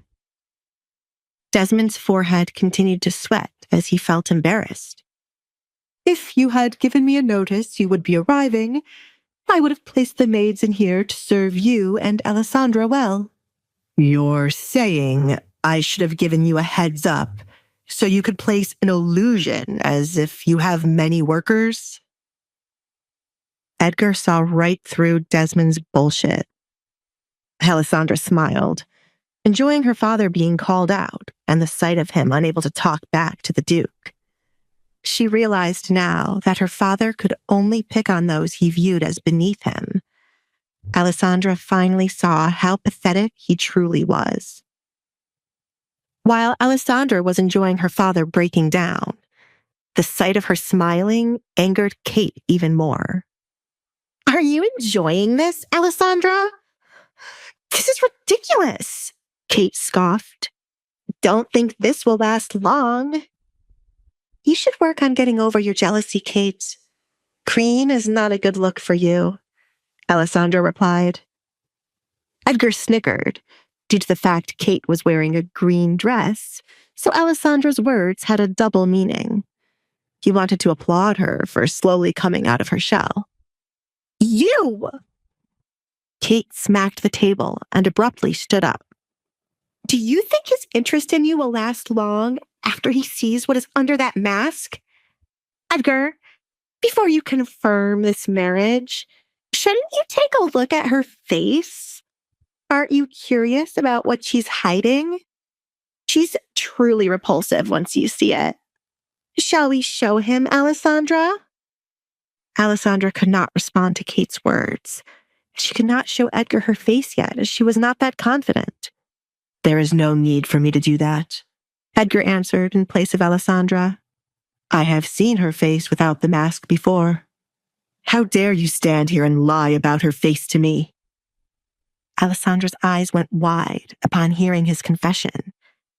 She could not place where the Duke would have ever been able to see her face without the mask. She only took it off in her bedroom. Unless he saw her when she was younger, before the accident happened, and she chose to wear a mask. I'm lying about her face? Kate said the words slowly to make sense of them. How on earth could she be lying about how disgusting Alessandra's face was? It led her to believe Edgar had not seen Alessandra's face and was lying to her. I am not the liar here, Edgar. I will excuse you for what you said. As they say, beauty is in the eye of the beholder. You don't seem to have a good eye, Kate. Alessandra's beauty is none of your concern, as you are not the one marrying her. I suggest you either sit back down or leave before you irritate me more than you already have. Edgar, please be kind to my sister. Kate has always liked you, so this will be hard for her to handle. Please understand, Alessandra said, adding salt to Kate's wound. I am the only sane one here. Kate stormed off, tired of trying to be the voice of reason for Edgar. I will speak with her, Desmond said, then scurried off to stop Kate. He felt the need to smack common sense into her since she wasn't using her brain. Kate, wait for me. Do not walk away from me. What do you want, father? Kate turned around, revealing tears threatening from her eyes. Are you here to make me go back and play nice with Alessandra? That was supposed to be me. She is stealing my dream, and you were just letting it happen. All for what? A gift? You stupid girl. Do you think I wanted Alessandra to be the one to marry Edgar? I already made a deal for her to marry someone else, and now I am screwed. You have not lost Edgar yet. Desmond looked off to the side, plotting how they would make use of the situation. Kate wiped away a fallen tear, confused as to how she had not lost. He came to ask for her hand in marriage. Kate, it takes a while to plan for a wedding, and there are those moments where the person you are looking to marry can change. Edgar might start off wanting to marry Alessandra, but if you play your cards right, his attention can shift to you. You need to stop acting like a child, he scolded her. Desmond had a full view this morning of why Kate never caught Edgar's interest. She was too impulsive and childish in front of Edgar. She was acting like Edgar was just a random man off the street. When in the presence of the Duke, you must act like a refined lady. Alessandra will be your tool to get close to the Duke. Alessandra is scared of you, so Be kind to her in these coming days. If she complains to the Duke about you, he will not want to be around you. Go back there and apologize for what you did to that kitten. Father! Kate exclaimed. It was one thing to play nice with Alessandra, but it was another to have to apologize when Alessandra deserved it. It was just an animal anyway. You! Desmond raised his hand in the air to slap Kate, but stopped himself. Kate, so help me, I will slap you. Do you think you'll get close to Alessandra when she is upset about the kitten? You can't get to the Duke if you don't have a good relationship with her. What matters most now? Your pride or letting Edgar slip out of your fingers? Edgar, obviously, Kate muttered, but it still hurt her deeply to have to apologize. My wedding better make everyone jealous of me. She finally agreed to her father's plans. Good. Desmond clapped his hands. We must go back now. Father, who's the man you had to marry Alessandra? I never heard anything about it from my mother, said Kate. Just an old friend. It'll help us settle some debts. Desmond remembered the deal offered to him. His friend had a taste for unique things, and nothing was more unique than his rumored masked daughter. I see. That is a fate more suited for Alessandra than living as the Duke's wife. Kate grinned, picturing Alessandra's face the moment she would learn she would not be the one marrying the Duke in the end. Desmond and Kate walked back into the dining room to find Katrina placing a plate of food in front of Alessandra like a maid serving her master. Alessandra did not thank Katrina for fetching the food. Instead, she picked up her fork to taste the eggs. You see, you took so long and now the egg is cold. I have never enjoyed cold eggs, Katrina. Why do you keep giving them to me?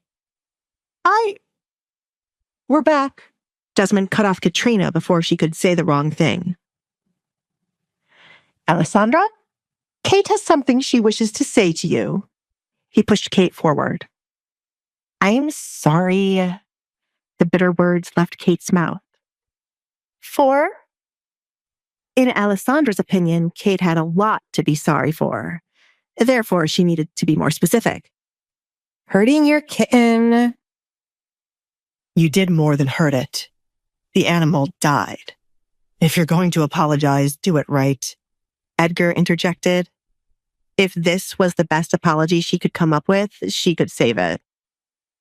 Feeling warmth against his hand, Edgar looked down to see Alessandra had touched his hand, an indication to let him know she would handle this. I am sorry for killing your kitten, Alessandra. My emotions got the best of me yesterday, and to hear that the kitten has died makes me feel really bad. I'm also sorry for the way I have acted towards you in front of Edgar. I hope you will be happy with him. Please forgive me. Kate dug her nails into her skin as the words left her mouth. Alessandra wanted to laugh in Kate's face. They really thought she was stupid to not realize they were going to play her. She knew her father and Kate better than they realized, but instead of calling them out, she wanted to have fun. Apology accepted. That's good, Desmond smiled, glad Alessandra was quick to forgive Kate. His daughter was always too kind for her own good. I was not finished, father. Alessandra looked at her father with clear annoyance written all over her face. Since she has admitted her fault in the matter, she should take responsibility for burying the kitten. Kate is not your maid. Do not take things too far. Katrina tried to step in before Alessandra could make Kate look like a fool. Kate was a baron's daughter, not a maid, and she would be damned if she allowed Kate to dig a grave. It's fine, Mother. It shouldn't be too hard to dig a grave for the kitten. It is my fault after all. Hopefully, with this, we can mend our relationship, Alessandra. Kate held out her hand to call a truce between her and Alessandra. Alessandra merely looked at Kate's hand, not moving to accept it. She had a better idea just from looking at Kate's hand. It was clear Kate never had to lift a finger in her life. I just remembered, I heard the gardener below my window saying the shovel we have is broken. Kate retreated her hand, secretly glad the shovel was broken. Too bad. We'll have to wait for a new one to arrive. Not really. The hole wouldn't need to be too big. I remember Katrina making me tend to the garden with nothing but my hands as a punishment. It shouldn't be too hard for you, said Alessandra. Kate scoffed, disgusted by what Alessandra was suggesting. I hope you are not expecting me to dig out a hole with my hands, Alessandra. That is what I am expecting, Alessandra stated the obvious. It was never an issue when Katrina made her do it, and Kate would stand right beside her mother, laughing. It has to be quick before the kitten starts to smell, and I want to give it a proper send-off quickly. I'm sure it won't be too hard for Kate, said Desmond. It was so minor in his eyes compared to what they were looking to achieve. If Alessandra had asked him to do it, he would have done it in a heartbeat. That's easy for you to say when you aren't the one doing it. Kate glared at her father. Kate put on her best smile to push through Alessandra's punishment. I shall get to it right away. She would have to sacrifice one of her pairs of gloves to do the job since she was not going to let her bare hand touch the soil. Kate also had a way to get back at Alessandra for making her do this lowly job. Katrina watched in horror as Kate walked away to dig a hole with her hands. Her daughter must have lost her mind at the same time her husband did. Kate, she called, chasing after Kate to stop her from embarrassing herself. Alfred, the final gift, please, Edgar said, now that the drama was partially over with. He had the final piece to confirm his engagement to Alessandra. Yes, young master. Alfred showed a small box he had with him. You are too kind, Edgar. The gift to me was already enough. Desmond rubbed his hands, patiently waiting to see what else he was going to receive. This is not for you. Edgar glared at the greedy man. This is for my future bride. He got down on one knee beside where Alessandra sat and opened the box to reveal a diamond ring.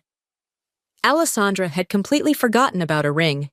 She was taken aback by the size of it, as all the jewelry she had was small in comparison to it. Won't that be uncomfortable? She wondered. You don't like it. It's a family heirloom. Edgar snapped the box shut after seeing her reaction to the ring. There was no point in giving her something she wouldn't like. As quickly as he got down on one knee, Edgar got back up. I will find you something better by the end of the day. Well, wait, Desmond stuttered, confused as to why Alessandra didn't like such a big ring. She would probably be wearing their house on her finger. Give her a moment to think, Duke Edgar. She must be in shock at how splendid it is. Well? Edgar waited to hear it from Alessandra, but it was clear from her body language she did not like it. Alessandra thought it would be rude of her to not accept the ring he brought to her, but she couldn't imagine walking around with such a large object on her finger. She preferred to be honest with the Duke, and considering he didn't look offended, she knew he wouldn't mind. It is too large, she softly replied. There is nothing as too large, Desmond argued, annoyed by Alessandra's response. This was why he'd rather have Kate be the one to marry Edgar. Kate knew the value of material things and how much they mattered. Alessandra was nothing more than a fool. I will find something more suited for you. Edgar dismissed the Baron's comment. There was something too large if Alessandra didn't like it. He made the mistake of not finding something Alessandra would like, instead of giving her what was passed down for generations. The ring he brought was made for a woman long ago and passed down to her children. At some point, one had to consider the women being proposed to would like a ring made for them, rather than one made for someone else and passed down. When we meet again, I shall place that ring on your finger. Baron, send Alessandra with all her things to start living with me in 2 days' time. I shall have a separate bedroom for her until we are wed, and you have my word I shall not touch her. Alessandra was surprised to hear he wanted her to come live with him in 2 days' time. She'd asked to come live with him while they were in her bedroom, only to be rejected. And now he was saying yes. She could not figure out what Edgar was thinking. What? Desmond asked in belief. It was not in the plan for Alessandra to go live with Edgar. If she did that, there was no way for Kate to be able to interact with him, as Edgar won't casually visit their home. I don't think that's a good idea. What will the people say? It's not the first time a woman has stayed with her future husband until the wedding, and it will not be the last. There is a lot to be planned, and many dinners for Alessandra to attend. I would rather have her next to me than the back and forth. It is nothing to discuss, as it is final, said Edgar. Alfred, prepare the carriage for us to leave. This house is starting to irritate me, Edgar muttered as he started to feel uncomfortable. His hate for the Baron's house did not decrease. Come see me out, he told Alessandra. Excuse me, Father, Alessandra said, stepping up from her seat to walk with the Duke. She held on to Edgar's hand, walking side by side as they followed the butler out while leaving her father in a panic. You can finally breathe now, Edgar said when they got outside, away from prying eyes. Alessandra stumbled as she stepped outside the home and would have fallen if not for Edgar holding on to her. I can't believe I just did that. Her knees had suddenly gone weak as what she did dawned on her. I enjoyed the show, Alessandra. Finally, some good entertainment in the Baron's home. I'd bet it felt really good to speak to them like that, said Edgar. Alessandra's fire had only started to burn, and he would shield her from anyone looking to put it out. He saw something in her today that no one else did. The town had no idea what was coming their way. With his help, Alessandra would become a woman to not be messed with. It did feel good. I am used to making up these kinds of scenarios in my head, and now it has finally happened. I did forget how to breathe back there, and I was so nervous I would have tripped over my words. Alessandra clutched her dress, finding the moment to be surreal. You did good. Edgar patted her head.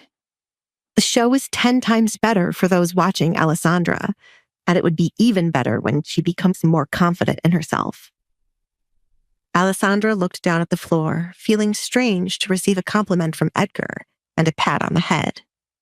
It felt nice to have someone do this for her. She wanted to work harder to receive more compliments from him. Thank you, she replied. Edgar smiled, viewing Alessandra as a small kitten, something he needed to nurture and protect. Duke Edgar, Desmond said, interrupting the moment. Edgar rolled his eyes, taking his hand away from Alessandra's head. What is it, Baron? I came to see you off as you were my guest. Please, come again. Alessandra, I want to have a word with your father.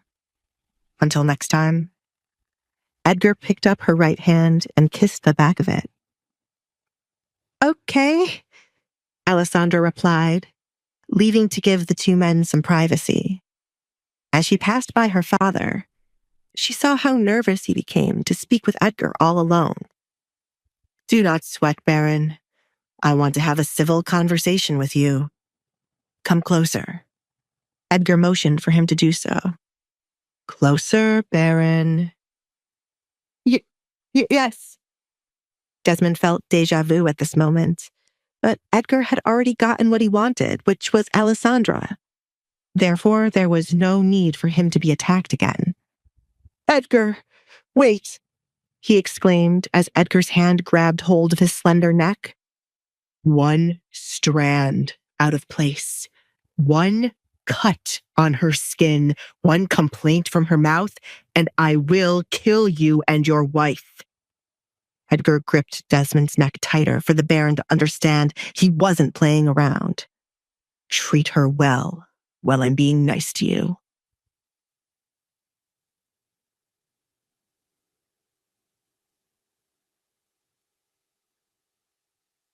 Understood? Desmond quickly shook his head, unable to use words thanks to the grip on his neck. Any more tighter, and Edgar just might break it. What part of this was being civil? Good. Edgar released the Baron's neck with a shove. Look at you, all disheveled.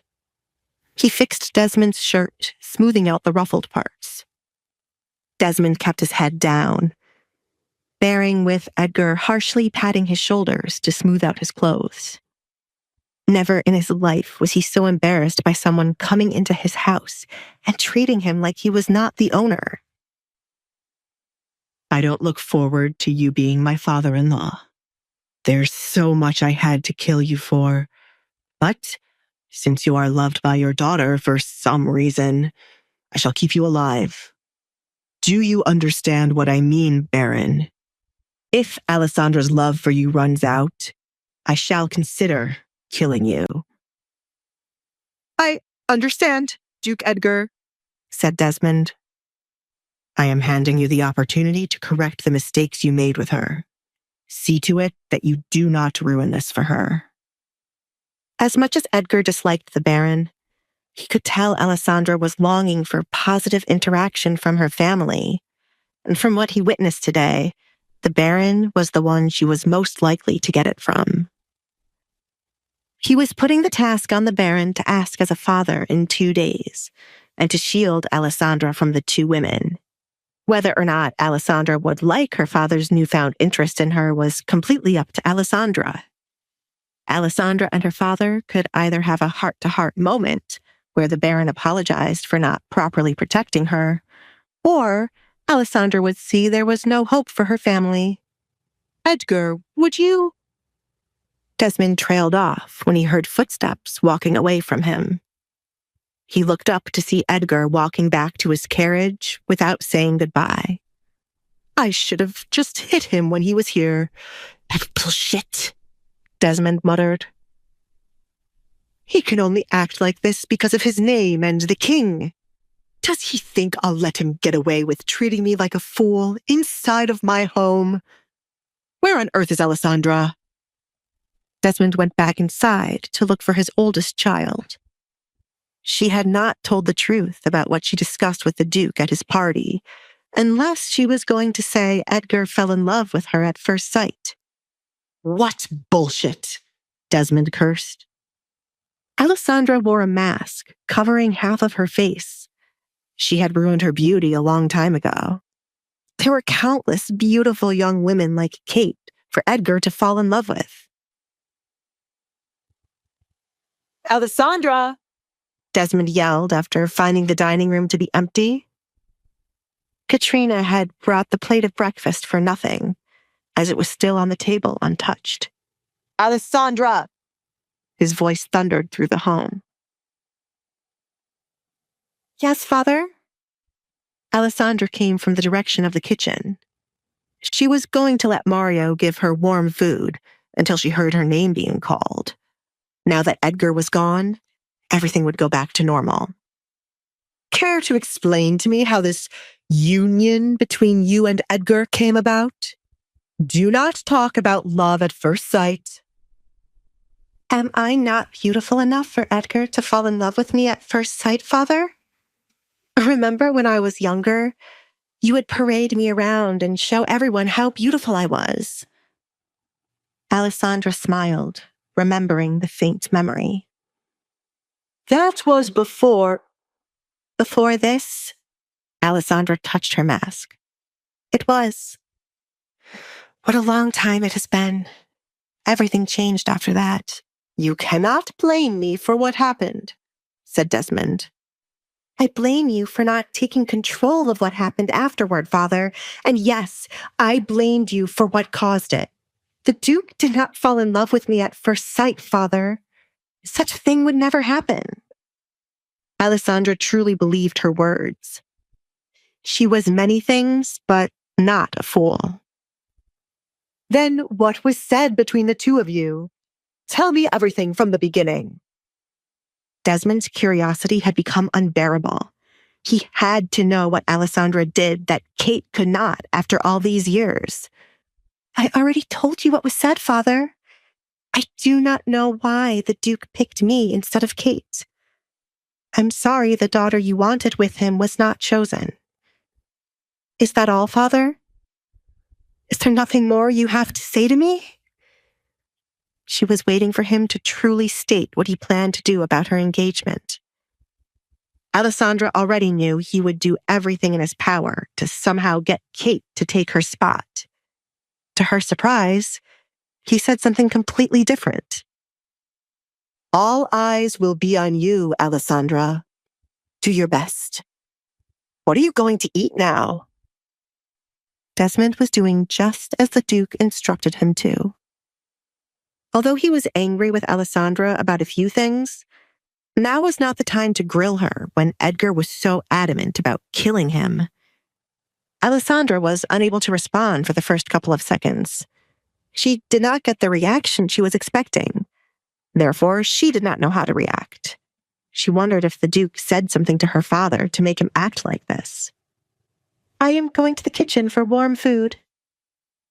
I see. Forgive Kate and Katrina for the things they have done. You have to understand their point of view. When you are done, go back to your... Desmond had to quickly stop himself. He was making the mistake of sending Alessandra back into her bedroom to be out of sight. Do whatever you want. Understand their point of view?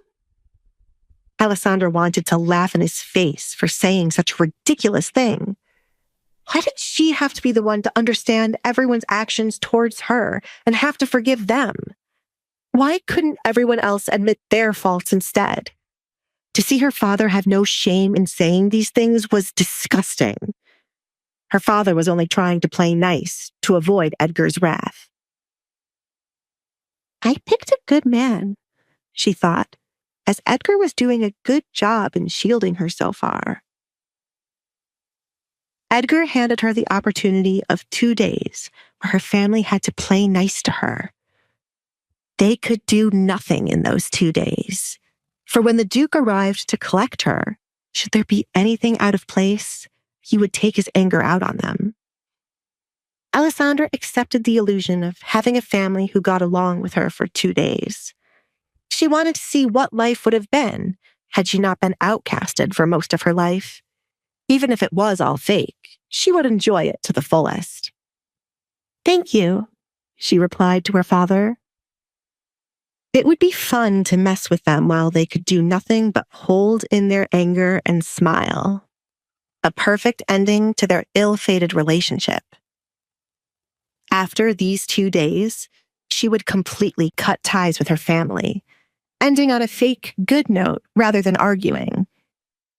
Excuse me, I'm going to find Kate and Katrina. Alessandra watched in amusement as her father turned his back on her to go plot with Kate and Katrina. Edgar was right to not let her come stay with him so easily. There was so much fun for her to have here.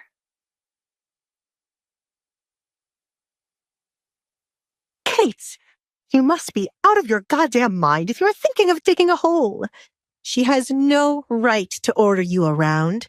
Get up. Katrina bent down to pull Kate up from the ground where Kate was squatting. Mother, we only have to play nice for now. Father is going to find a way to make me be the one to marry the Duke. Kate shook off her mother's hands and continued to dig. Ah! She yelled, falling to the side when an earthworm popped out of the dirt. That is why I said to get up, Kate. Katrina stepped back as she, too, was afraid of the tiny creature. This is ridiculous. This is so gross. This better all be worth it in the end. I am not letting her take what's mine. Kate used a stick to fling the worm from in front of her. Father already has someone he's going to marry Alessandra off to, so she can't marry Edgar. Really? He never mentioned anything to me, said Katrina. You wouldn't have kept your mouth shut if I did. Kate, Alessandra is going to the kitchen. Get someone else to do it. Desmond didn't like seeing his daughter looking like a servant. You there, Kate called out to a passing maid. She was more than happy to make someone else do the dirty work.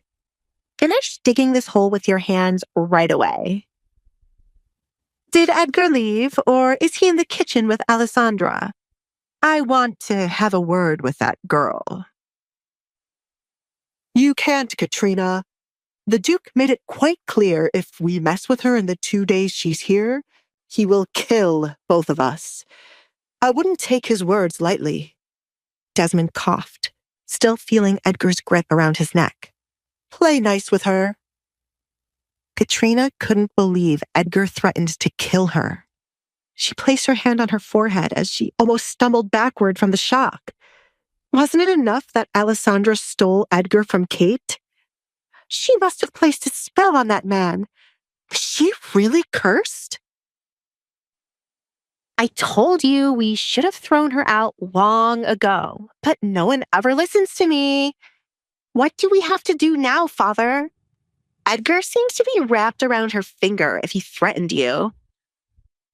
Alessandra must have cursed him. Kate was starting to believe that more than anything else. Desmond didn't believe it like his wife and daughter, but he couldn't understand what was happening. He was starting to question if the Duke really did fall in love with Alessandra at first sight. I can't allow Alessandra to go live with the Duke on her own in 2 days.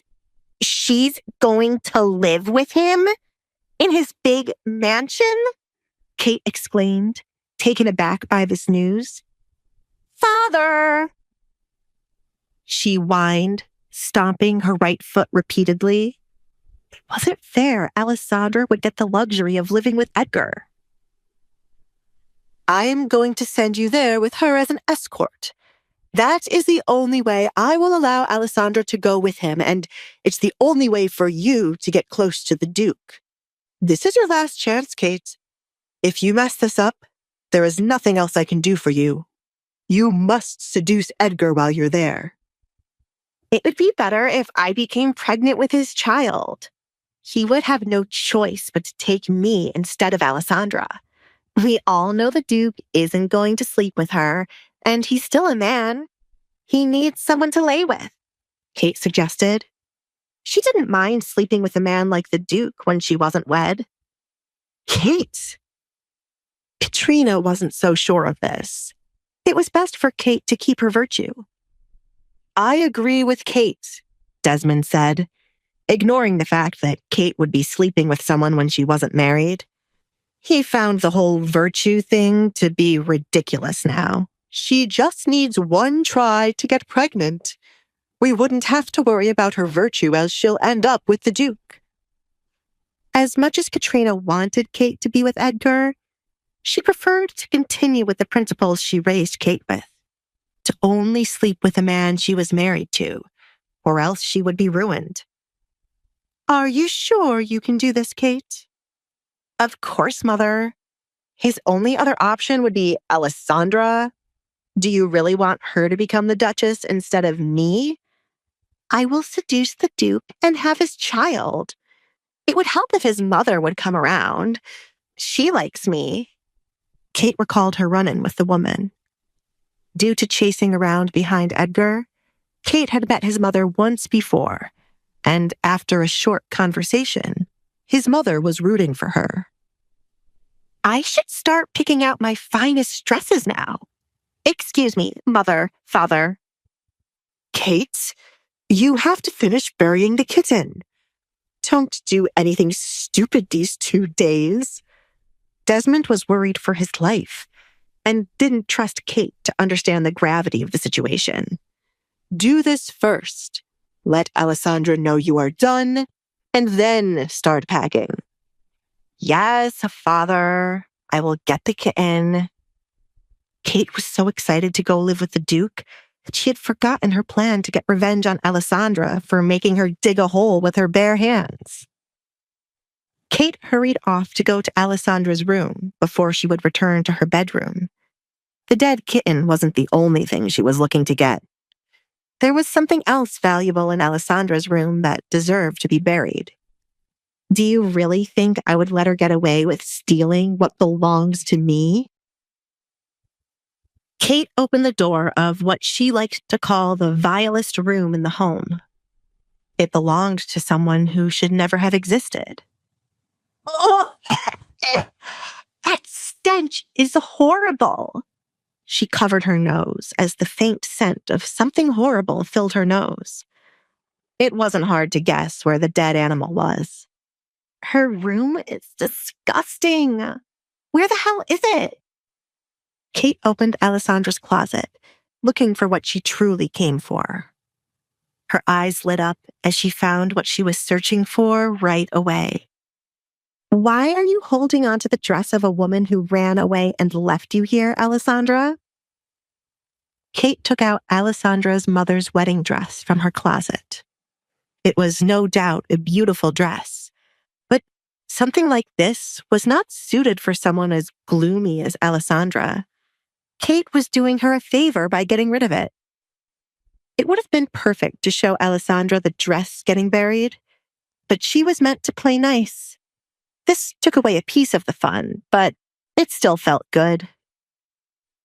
Kate quickly closed back the closet as she had found it and grabbed the box with the dead kitten.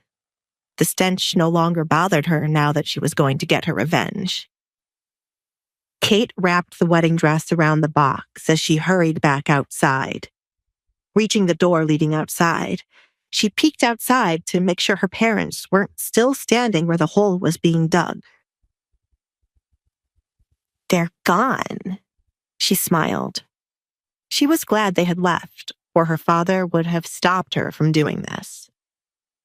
Kate approached the maid, who was still digging out the hole with her hands, to drop the dress and box into it. Cover that up as fast as you can. But, my lady, this is... What gives you the right to question me? Do as I say, or I shall have you fired. If anyone asks who went to get this box, I shall tell them you did. And what will you say? Kate stepped on the maid's hand, awaiting the obvious answer.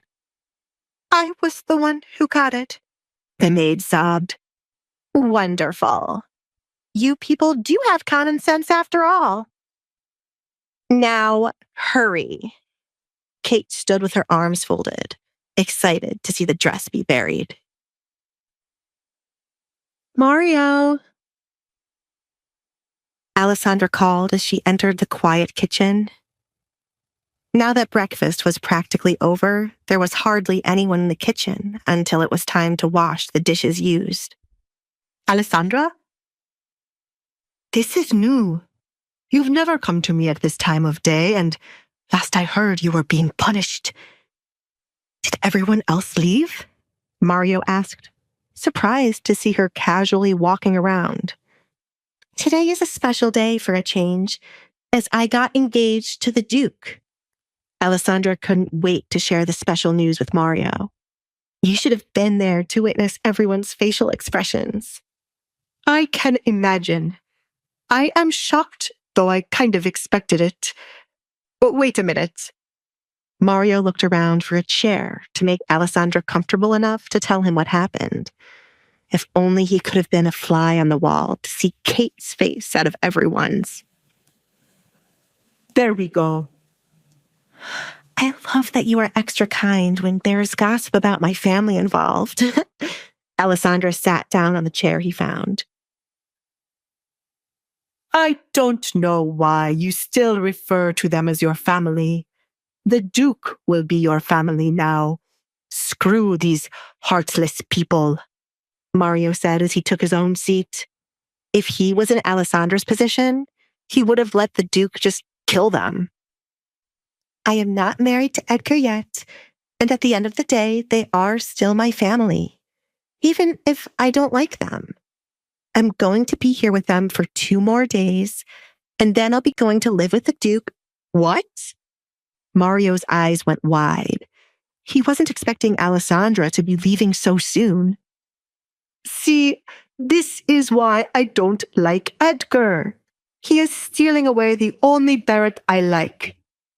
I told you to come with me. I can ask him to pay off your debt. Both of us should leave this place, said Alessandra. Mario was her only friend here, so it was only right that she helped him leave this place with her. Mario shook his head, turning down the offer once again. I'm going to work off my debt myself. You just need to worry about yourself and enjoy your new luxury life. Now tell me, how did they react? Kate looked so distraught. She whined like a little child and stormed off, but then came back to apologize. I didn't forgive her so easily. Right now, she is supposed to dig a hole with her bare hands. We both know Kate probably has someone digging that hole for her, since you are here with me. But I like what you're doing. Make sure you mess with her mother, too. Mario hated Katrina more than anything in this world. I have a couple of things in mind, but first, breakfast, please? I ordered Katrina to bring me food, but it was... That was for you? She dropped those eggs on the floor and then put them back on the plate. Please tell me you didn't eat any of it because these floors are not clean. Mario wanted to throw up just from thinking about it. Alessandra had a clear flashback of her tasting the eggs. I did eat a tiny bite of it. As bad as that was, it is not the first time she has ever done something to my food. I remember she sent me a plate of nothing but leftovers from their plates to eat. I've experienced every kind of torture here. Mario sat up to cook something for Alessandra. This is why you must never fall for their tricks and be kind to them. Make their lives hell, or I shall never speak to you ever again. Torture the hell out of Kate and Katrina. I plan to, but... No buts, Alessandra. Mario stopped her right in her tracks. She was always too kind for her own good. Mario, the person I have the biggest issue with is neither Kate nor Katrina. It is with my father. He's the one who should have protected me from his second wife and everyone else who looks at me with disgust because of rumors. He never did anything to help me. Alessandra could not get over her father, looking her in the eye without any shame and saying it was not possible for Edgar to fall in love with her at first sight. How could anyone love her when her father didn't? I have waited so long for my father to come to comfort me, and not once has he ever come to me. It was always Katrina or Kate with a smile on their face before they made my life hell. My father only cares about his money and reputation. I will take what he loves so that he knows what it means to have nothing. Alessandra stated, I feel the need to hug you, Alessandra. But you are now an engaged woman. You are all grown up now, destroying people and shit.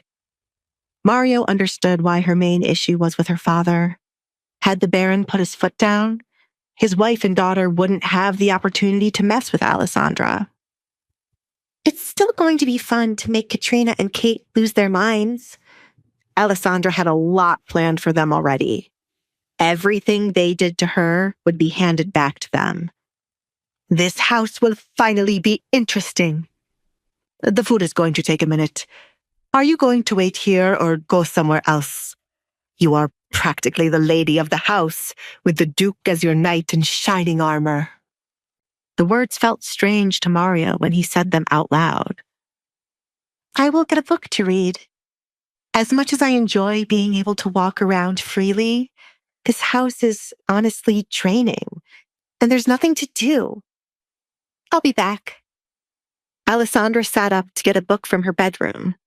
She also wanted to check on what Kate had done so far. Speak of the devil, and he shall appear, Alessandra muttered as she had not made it far away from the kitchen before running into Kate. Kate, are you done already? Obviously, look at my hands. Kate showed the dirty gloves she wore when she had started to dig. We should be even with this. Kate, I can hardly count how many things you have done to me for us to be even. This is a start for you to make amends with me. Do not think I have forgiven you just because you dug a hole, Alessandra said. Why? I'm trying to be nice to you, Alessandra. We are sisters, and it's about time you start acting like it. You're about to be a married woman.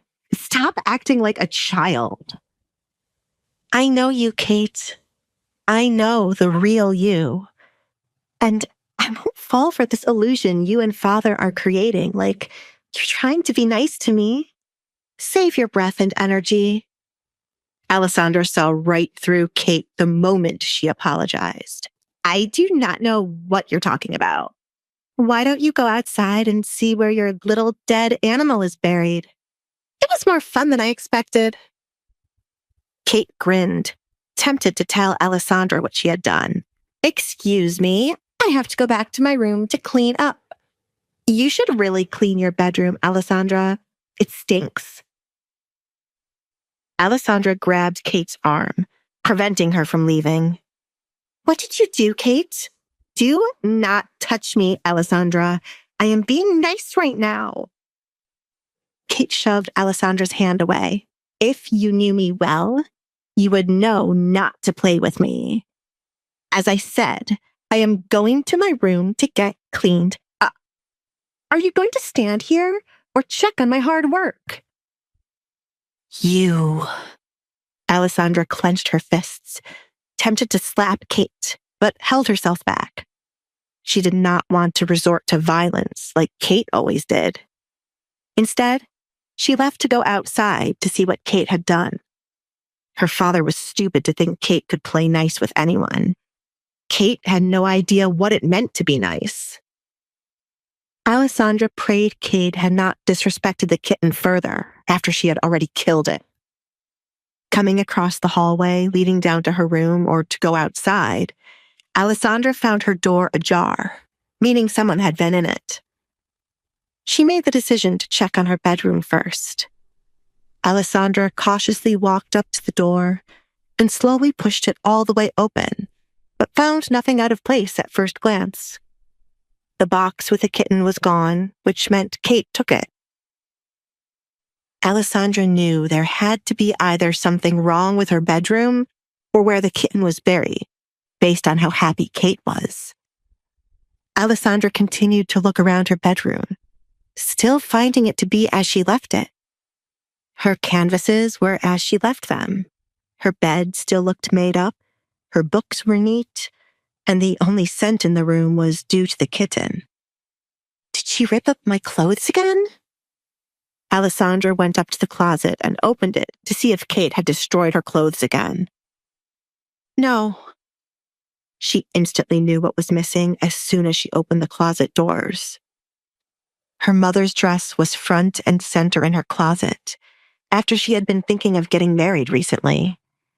It was one of the few things she had that belonged to her mother. Alessandra did not know whether to laugh or cry about the situation. But one thing for sure, she regretted not slapping Kate when they were face to face. Alessandra felt the need to break something to release the anger she felt. But instead of doing so, she decided to take that anger out on Kate. Alessandra dragged her feet to her window, where the barn was in perfect view. If she mentions a word of this to Father, then I'm screwed. Kate only now realized the gravity of her actions, as she was alone in her bathroom, sitting in a tub of water. Her father made it quite clear they had to be nice to Alessandra, but how could she simply allow Alessandra to boss her around? What's the point in being nice to Alessandra when he's going to make Edgar take me along in 2 days? Kate sighed, resting her head against the edge of the tub. They're going to gas up her head. We should make her remember her place. Kate didn't like how her family allowed Alessandra to walk around the home freely. She was meant to be hidden away in her room, or, better yet, in a cell. Alessandra had become the hideous daughter no one wanted to see, and it was meant to stay that way. All eyes were meant to be on Kate. Kate held out her fingers, looking at the 3 broken nails, thanks to her starting the hole Alessandra wanted. Her parents never asked her to do chores or do anything a servant should, but Alessandra ordered her to, and now her beautiful nails were ruined. I will not be kind to Alessandra. Kate made up her mind. She couldn't do that even if she tried her hardest. She hated Alessandra to the moon and back. I'm going to make her regret having Edgar propose to her. I should make a cell and throw her in it to never see the light of day. You cannot go in there. Kate glanced at her bathroom door, confused by the sudden ruckus. Her personal maid knew not to interrupt or let anyone in while she was bathing. Suddenly, the bathroom door swung open, but Kate had not seen the person yet. Have you lost your mind? Alessandra? Kate sat up when Alessandra stepped into her view with a bucket in her hand. What is that awful smell? Kate covered her nose as an awful smell filled her bathroom. It was much worse than the dead kitten.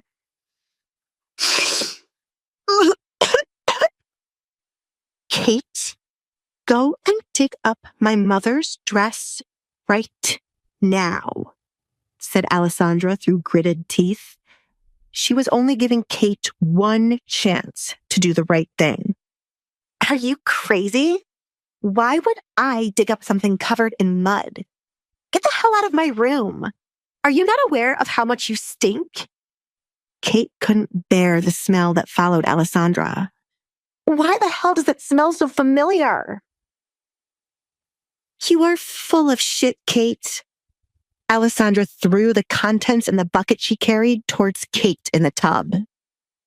Kate's eyes were wide open as a brown substance flew towards her face and the surrounding area in the tub. What is... Kate trailed off as she saw something floating in the tub, changing the water from crystal clear to brown. If possible, Kate's eyes opened wider as she realized what Alessandra had thrown at her. She should have guessed the smell was none other than horse shit, but it had not registered in her mind earlier.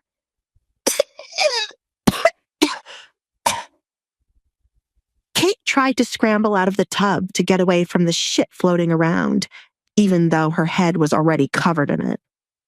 Unfortunately, as she stepped out of the tub, Kate slipped on shit and spilled water, falling to the floor in more of the horse shit which had not made its way into the tub. No.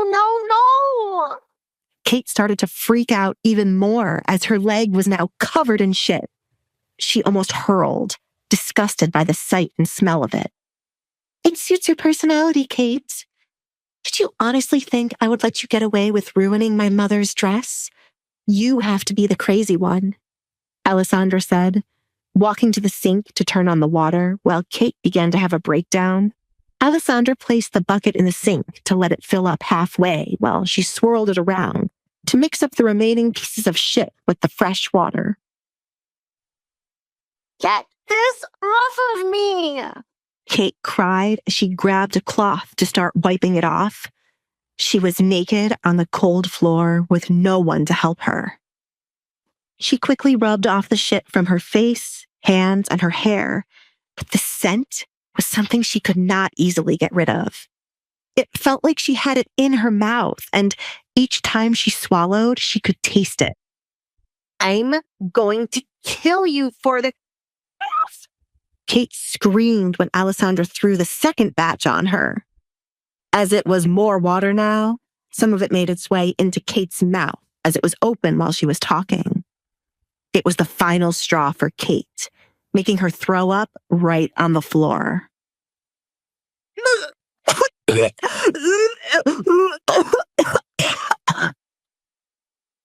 If you step 1 foot into the room, I will throw more on her. Alessandra glared at Kate's maid, Sally, who was trying to sneak her way in to help Kate. You deserve every moment of this, Kate. You are disgusting and full of shit. I was wrong when I said my issue was just with my father. I was being too kind to Kate, Alessandra said to herself. She was glad to have realized her mistake early on. Alessandra didn't want to just mess with Kate for these 2 days. She wanted to ruin her life. I will make sure we are even, Kate. I will repay what you started to do to my face. I will make it so that you will have no choice but to wear a mask, and I will steal your happiness from you. Do you think I'm afraid of you? Kate wiped away traces of vomit from her mouth. Do you think you scare me? No. But you have always been jealous of me, Kate. You can never handle attention not being on you. And this dangerous jealousy started when we were younger. Alessandra stooped down to Kate's level. You should have been angry at our father for always having a favorite. A perfect daughter he could always use. Kate scoffed, offended by Alessandra's words. There was nothing to be jealous of when it came to Alessandra. Why would I be jealous of you? I am beautiful, smart, wanted by all men. You try so hard to forget the past, Kate. A time when you were in my shadow as father paraded me around. We could have been good sisters had you not fed into your jealousy. I tried so many times to forgive you as you are merely wishing to have father's attention on you, but you are beyond forgiving. Do not look down on me. Kate lunged forward to pull the mask Alessandra wore from her face. It was easy for Alessandra to talk when her face was hidden. Alessandra almost stumbled forward due to the mask being roughly pulled away from her face. As Alessandra looked up to get the mask back from Kate's hands, Kate chuckled, seeing the scars were still evident. You are still hideous, Kate said in triumph. Alessandra had no place to talk about anyone being jealous of her when her face was horrible. I would hide my face from the world if I were you too. Kate flinched, moving the mask further away when she thought Alessandra was trying to reach for it. To her surprise, Alessandra pushed her. Thanks to how Kate was sitting, Alessandra was able to push Kate backward with only one hand, and then grab both of Kate's hands to pin her down against the wet floor. The back of Kate's body would be covered in what was left on the floor. Kate struggled to get out of Alessandra's grasp and used her feet to try to kick Alessandra off of her, but it did not work. Get off of me! Sally, help me right now! Kate yelled to the maid. One day, your face will share the same fate as mine, Kate. I'm going to make sure you wish you were dead, just like I once did. Always remember, your actions are responsible for the woman I shall become. Be prepared, Kate. I'm done with being too nice, Alessandra warned her. Fear looks good on you, Kate. I want to see it again soon. Alessandra snatched back her mask from Kate, thanks to her being distracted. Alessandra released Kate's other hand as she was finished with what she had come for. She placed her mask back onto her face as she stood up, looking down at the pitiful state of Kate. You should bring more maids to help her get cleaned up. She's filthy, Alessandra told Sally, who stood by the door in shock.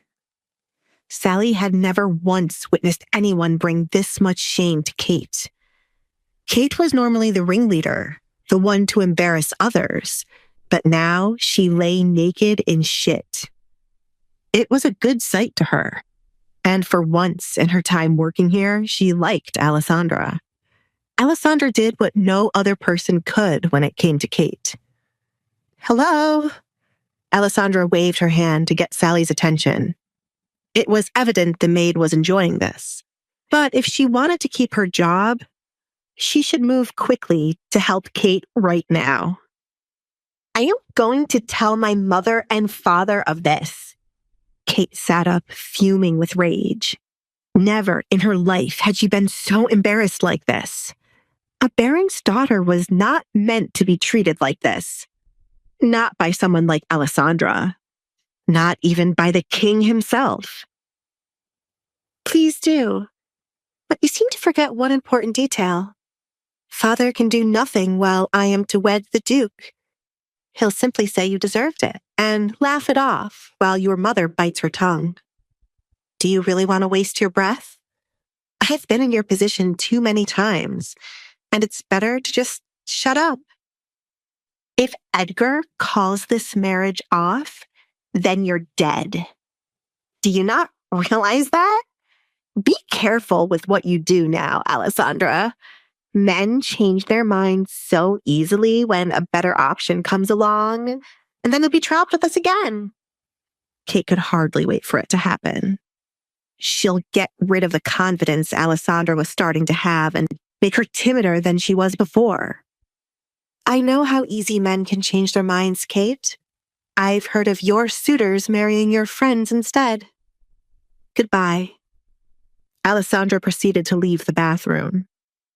The stench was starting to become overbearing, and it would no longer be a good day if she spent too much time with Kate.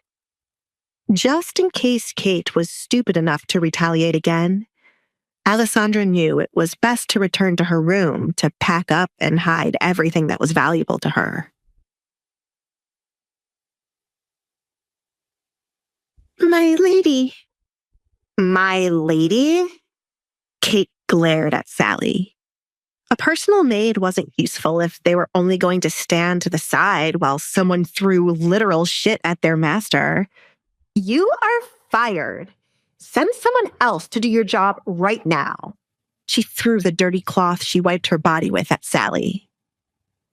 "How many people are they going to fire?" Alessandra muttered as she exited Kate's bedroom. "The house is already empty. The cooks act as servers. The gardener acts as the coachman. And next you know, we'll have a cow thinking it also has to be a horse." Alessandra didn't know what her father could be doing with his money for the house to be in such a state. The amount of money he spent on the party would have been enough to turn things around. He did all of that expecting the Duke would find interest in Kate, but it did not work. Why couldn't they have taken Kate to a place the Duke frequents, instead of spending so much money? Alessandra shook her head. They were depending on Kate's marriage to turn their situation back around, but the best person to do that was now marrying Alessandra. "Unless Kate has a flash marriage, I will be the one to save this house. But the Duke does not care for my father to give him a large sum of money," Alessandra thought to herself. "I don't want to ask the Duke for any money either.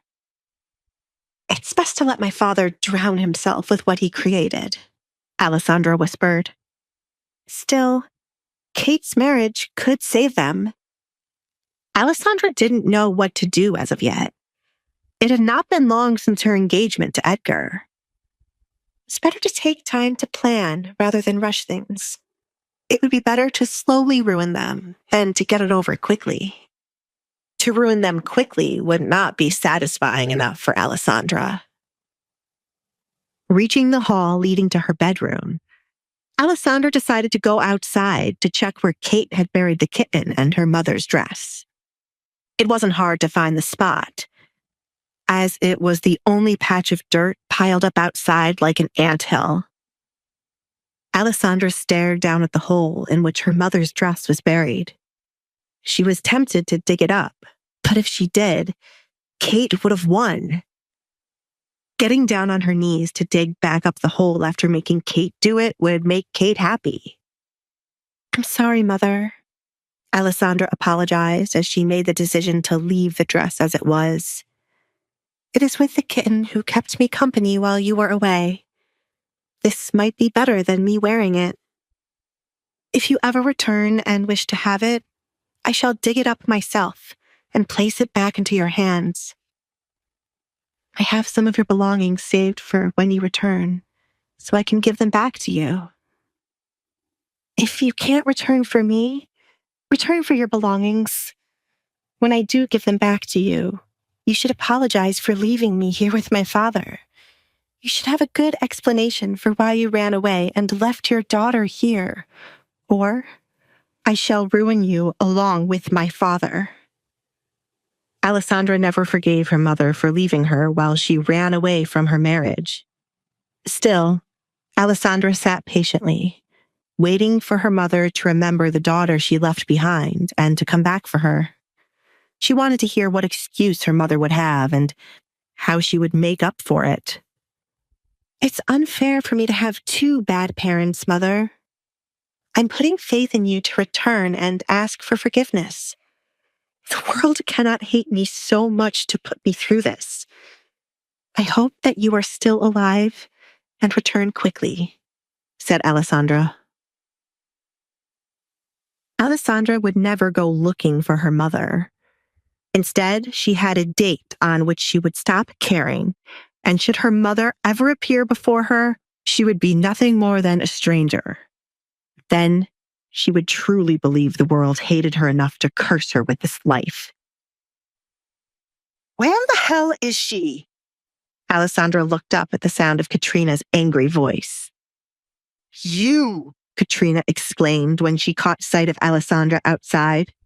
She leaned her upper body out a window to get a better view of Alessandra. What on earth did you do to my daughter? I threw her personality onto her, Alessandra bluntly replied. Do you wish for me to do the same to you, Mother? I told you never to call me Mother, you evil girl. You have to be out of your mind to throw shit on Kate. Has your jealousy not gone far enough? Katrina questioned. Her anger increased the more she looked at Alessandra. Katrina was bewildered to hear of what Alessandra did to Kate and how no one stopped her. Alessandra was always intrigued by everyone thinking she was jealous of Kate. When had she ever shown them that she was jealous? I have never been jealous of Kate. It has always been the other way around. Katrina chuckled, finding Alessandra to be funny. Kate? Jealous of you? Such a thing as... Isn't that why you hated me too? Kate was never the center of attention when I was around, and you could not stand the daughter of your husband's first wife outshining your child. I can see where Kate gets her denial from. Funny. I thought it was from my father, said Alessandra, as she for so long believed it came from her father's side of the family. Are you crazy? How many times am I going to be asked this? It is annoying, Alessandra muttered, tired of the repeated question. My answer is yes, so that you can stop asking me. I must be crazy for the crap I put up for so long. You... Katrina trailed off, unsure of who was standing before her. Alessandra was never like this. She was never one to talk back and quietly did as she was told. You are only acting like this because of your engagement.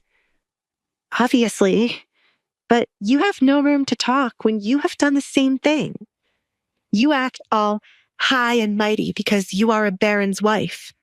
From your attitude, you would think you married the king. My father is not that great for you to act this way, Alessandra honestly stated. Her father's reputation slowly decreased throughout the years, and many of his high-status friends were hardly around. He was lucky to still have connections with the king. I suppose his wealth will make him great in your eyes, Though these days, his wealth is not like what it used to be.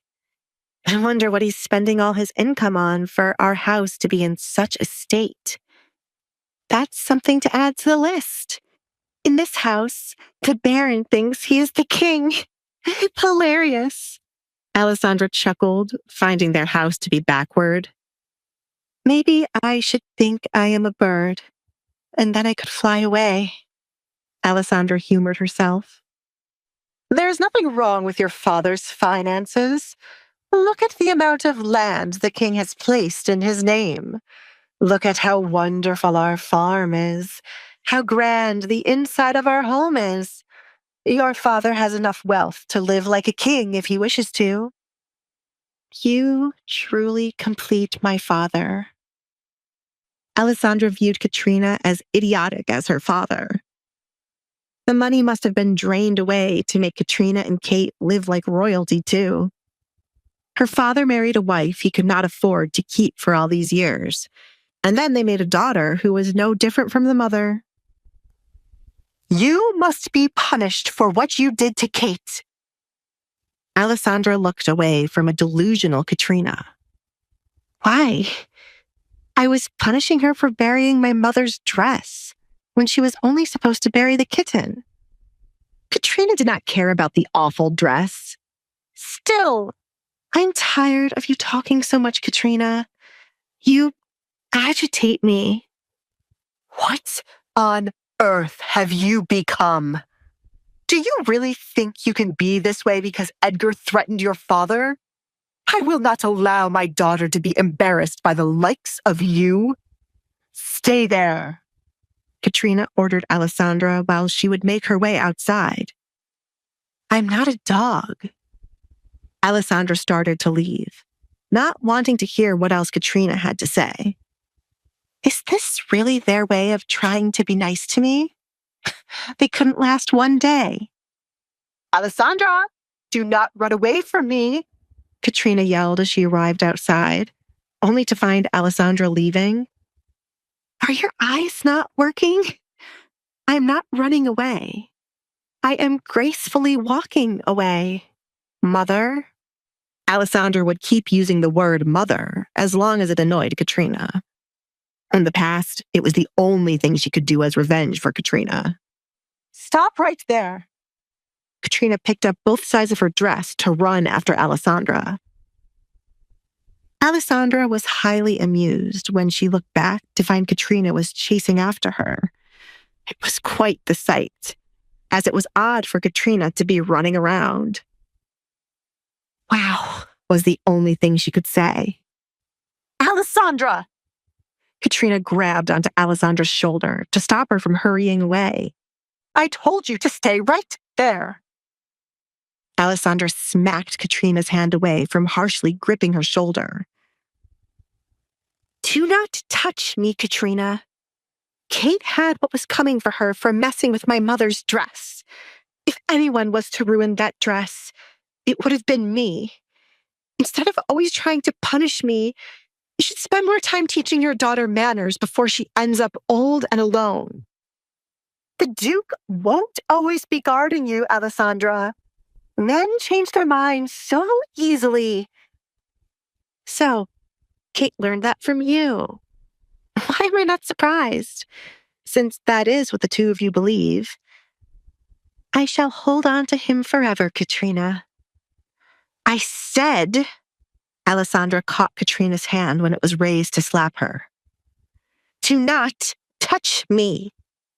I am tired of being your punching bag, she screamed, tiredness of her torture evident in her voice. Alessandra gripped Katrina's hand, pushing it back until Katrina winced from the pain. Since you came here, I have tried to have nothing but positive thoughts. Do you know how hard it is to not fall into the deep end and let my negative thoughts consume me? Even when the Duke's sword is pointed at your necks, you are still determined to hurt me. Are you determined to make me become a madwoman? Do not keep pushing me. If those thoughts truly consume me, I might end up killing all of you. Even now, when the voice in my head is telling me to just end you, I'm trying to hold on. Alessandra was alone for such a long time that she had no one to talk to but herself. The person she created in her head was meant to be a friend to keep her happy. But as Kate and Katrina's torture increased, the voice in her head changed to telling her cruel things. Befriending Mario and the kitten had saved her, but the voice always lingered in her head. There was nothing she could do to escape what she had created, and her newfound anger toward her family was not helping. "Leave me alone," Alessandra released Katrina's hand. Her other hand twitched at the thought of pushing Katrina down and repeatedly beating her with a stick, just as Katrina had once done to her. "You've tortured me for many years, Katrina. Sit quietly while I do the same to you." Alessandra left Katrina alone so that the woman could choose her next move carefully. Katrina could either chase after her again, but face retaliation far worse than what Alessandra had just done to Kate, or walk away and endure what was to come. Alessandra was satisfied with not hearing Katrina following behind her. However, she stumbled the moment she entered the house and gripped her head from a pain building up. She did not know how to handle all the angry and negative thoughts she had kept at bay for many years, suddenly flooding her head. It was foreign to her as she tried to keep a positive outlook on her life, but she had strayed far away from it today. "I will not lose myself," she promised. Time quickly passed in the Baron's home, much to everyone's delight. For Alessandra, it meant she was closer to leaving her childhood home to live with the Duke. For Kate, it meant she would be going to live with Edgar, a surprise Alessandra was not expecting. Katrina was counting down the hours for when she would be rid of Alessandra, even if it meant she was going to live with Edgar. Desmond, on the other hand, couldn't wait for Kate to seduce Edgar and get married to him instead of Alessandra. He was praying she would get pregnant after one night with Edgar. It soon became time for dinner, and with the new changes to the house, Alessandra arrived at the dinner table. She could not remember the last time she came into the dining room to eat dinner with her family. It was always in her room alone, with nothing but the noise from the farm. Alessandra already knew which chair at the table she wanted to sit in as she neared the table. It was the one her mother used to sit in each time they had dinner.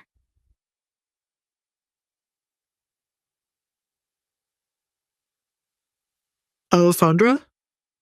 The butler, James, stopped in his tracks as he entered the dining room to find Alessandra sitting at the head of the table.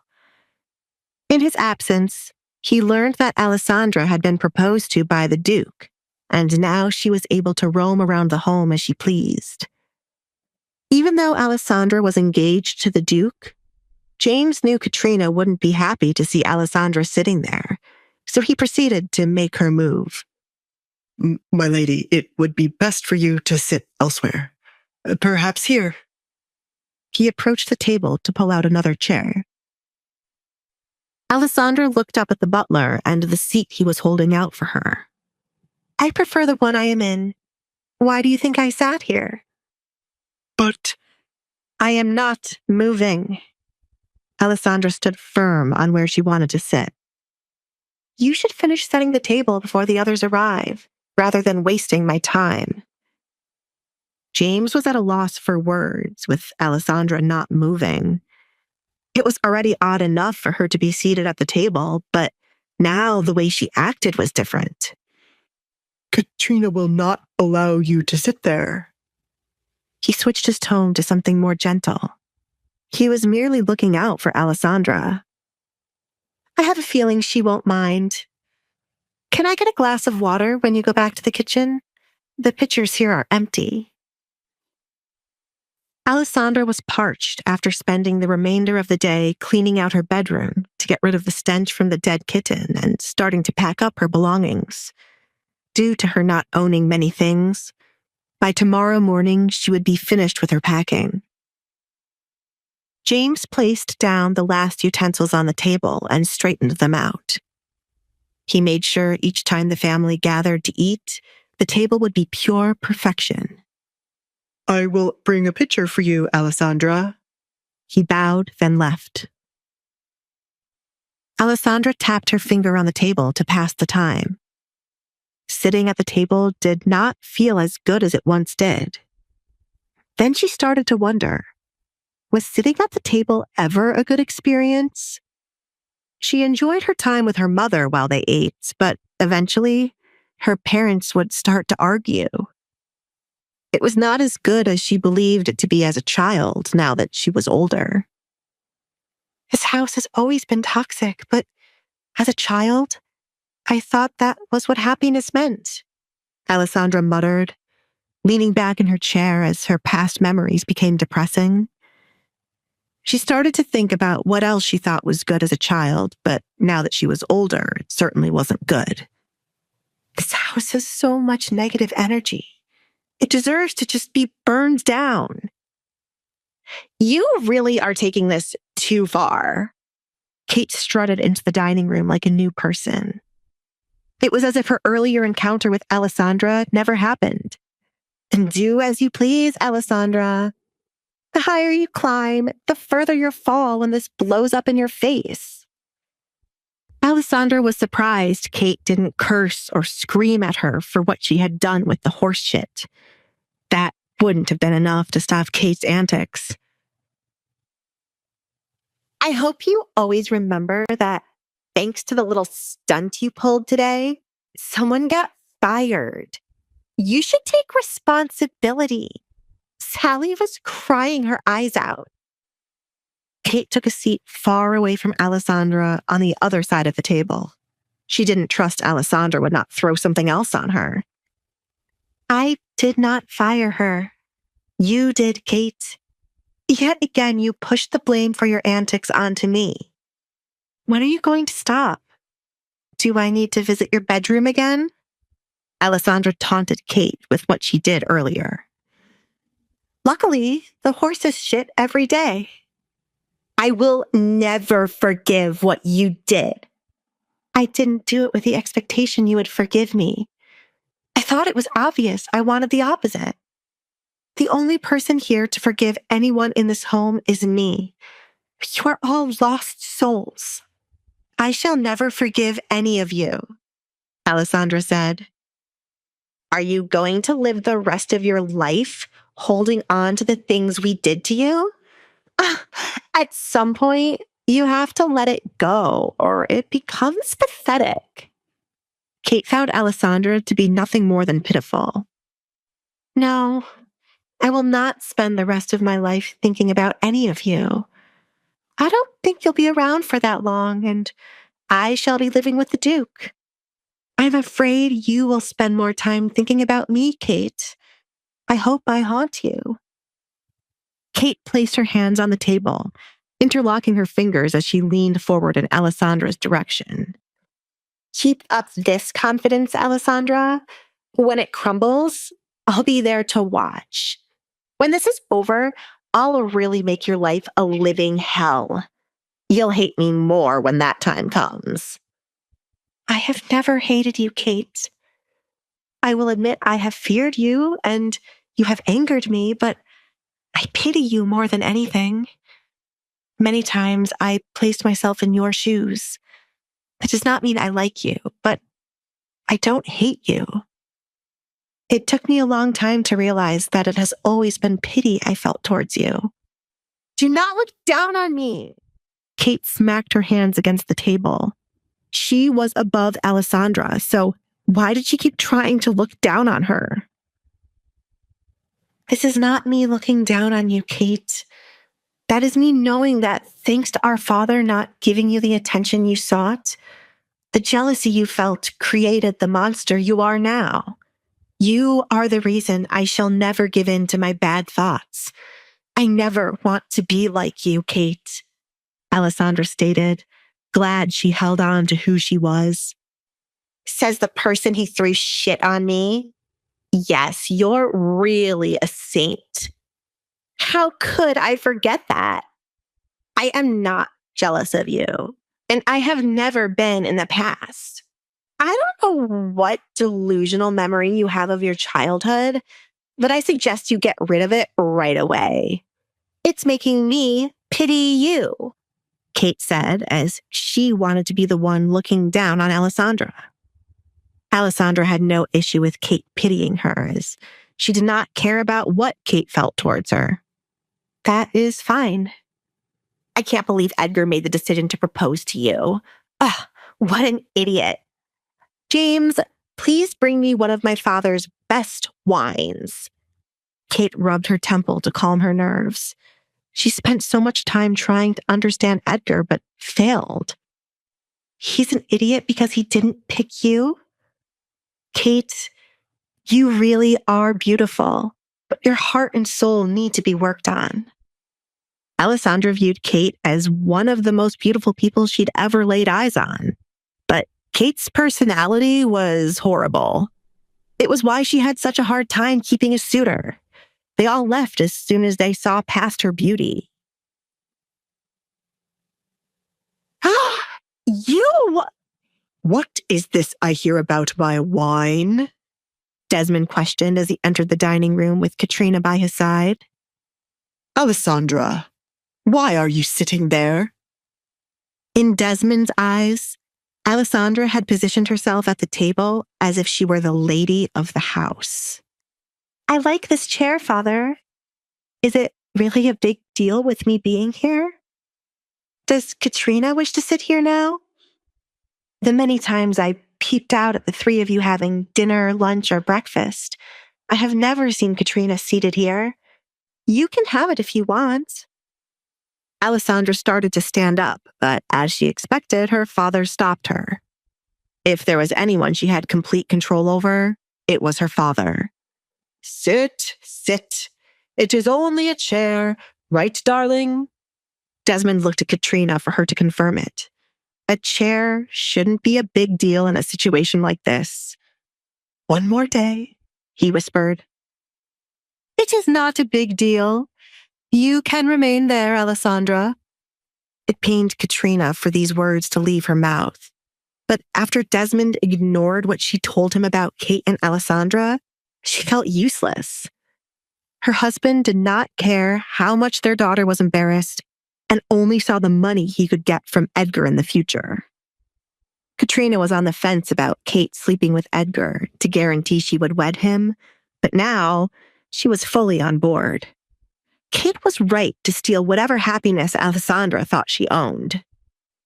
Katrina truly believed Alessandra was a psycho after their conversation today, and planned to send her off to a place with others like her. Marrying Alessandra off to her husband's friend would only embarrass them, as the girl lost her mind. Kate gripped her dress, angered by her mother allowing Alessandra to do as she pleased. Kate had no manners when it came to respecting her elders. She was also annoyed her father had not paid any visit to her after learning what Alessandra had done. Your water? James returned to the table, placing the pitcher of water Alessandra requested right in front of her. He was surprised to witness nothing had been done for where she sat. Where's the wine, James? It is not right for you to only serve one person. Kate glared at the butler. I ordered you to bring me wine, but you brought her water? Alessandra, you have become the lady of this house. Congratulations. Alessandra ignored Kate, picking up the pitcher to pour herself a glass of water. Kate would be a perfect fit for working in the court, as she enjoyed talking about a lot of nonsense. Kate! Desmond shushed her as he sat down at the other end of the table with Kate to his left and Katrina to his right. Unlike what he said earlier, it was not just a chair. He was meant to sit at the head of the table. What? Alessandra does not care about what I said. What did I even say wrong? Ugh, look at her. She looks more like the lady of the house than my mother. She's finally getting to do everything she ever dreamed of. Poor little Alessandra. Ow! Kate groaned as the table shook. Kate glared at her father for kicking her under the table. Why was he still holding on to the ridiculous idea of being nice to Alessandra? Alessandra, how was your day?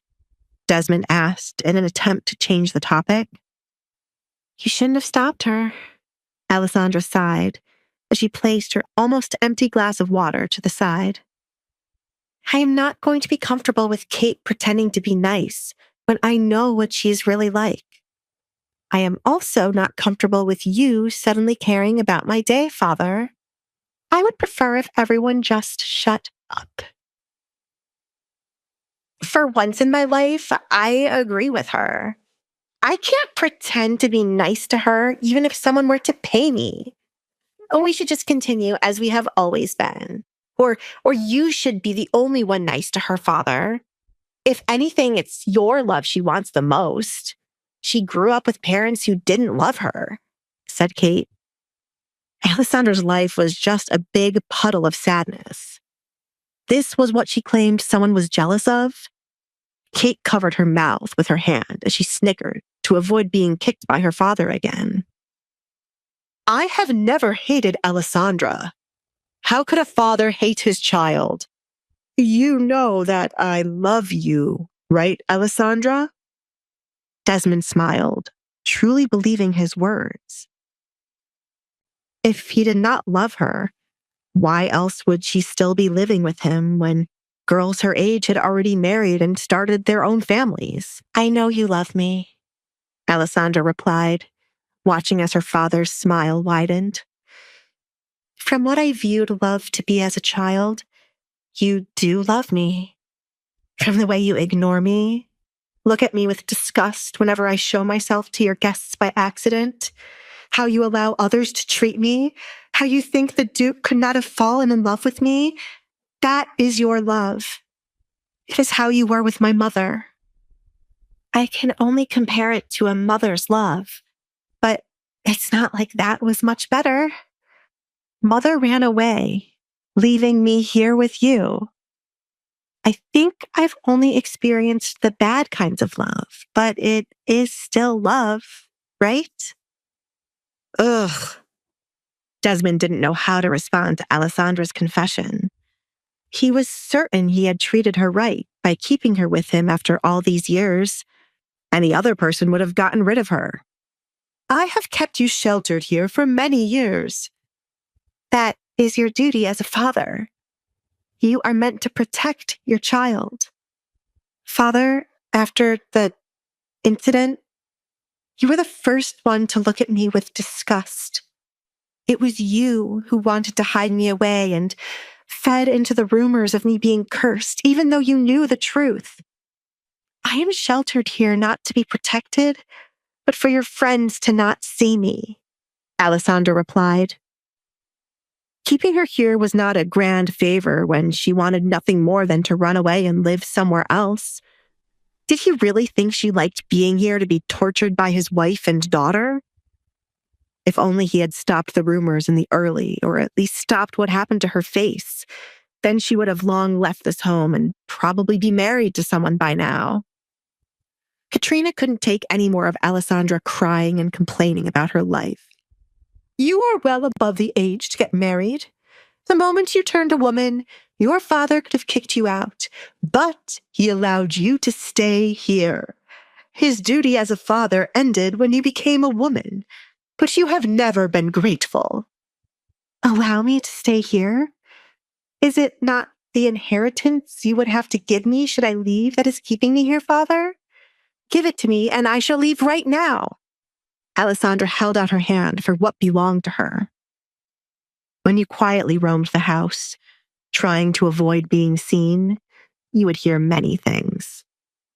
Alessandra, that's not something I can just hand over to you. Desmond didn't like where the conversation took a turn to. He did not have Alessandra's inheritance anymore.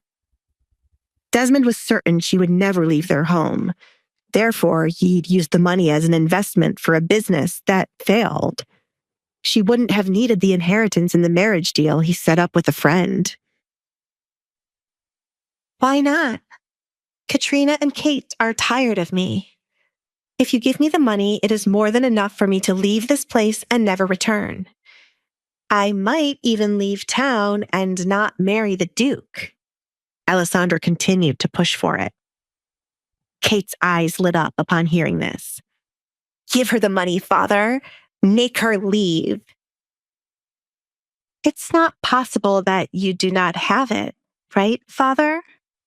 If I bring this information to the court, you could be investigated, as you are not meant to touch my inheritance. This is why he has never gotten rid of me. Alessandra side-eyed Katrina. This was the reason Alessandra had never asked her father to let her leave.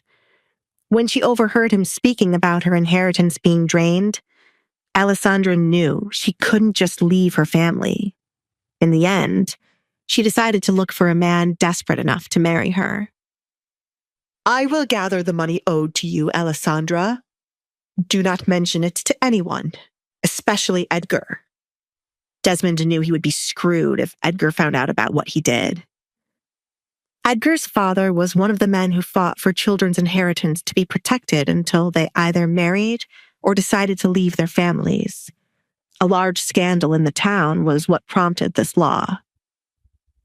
Alessandra's inheritance would have been her dowry for her marriage, but with her reputation, Desmond didn't think she needed it. You didn't think anyone would ever want to marry me?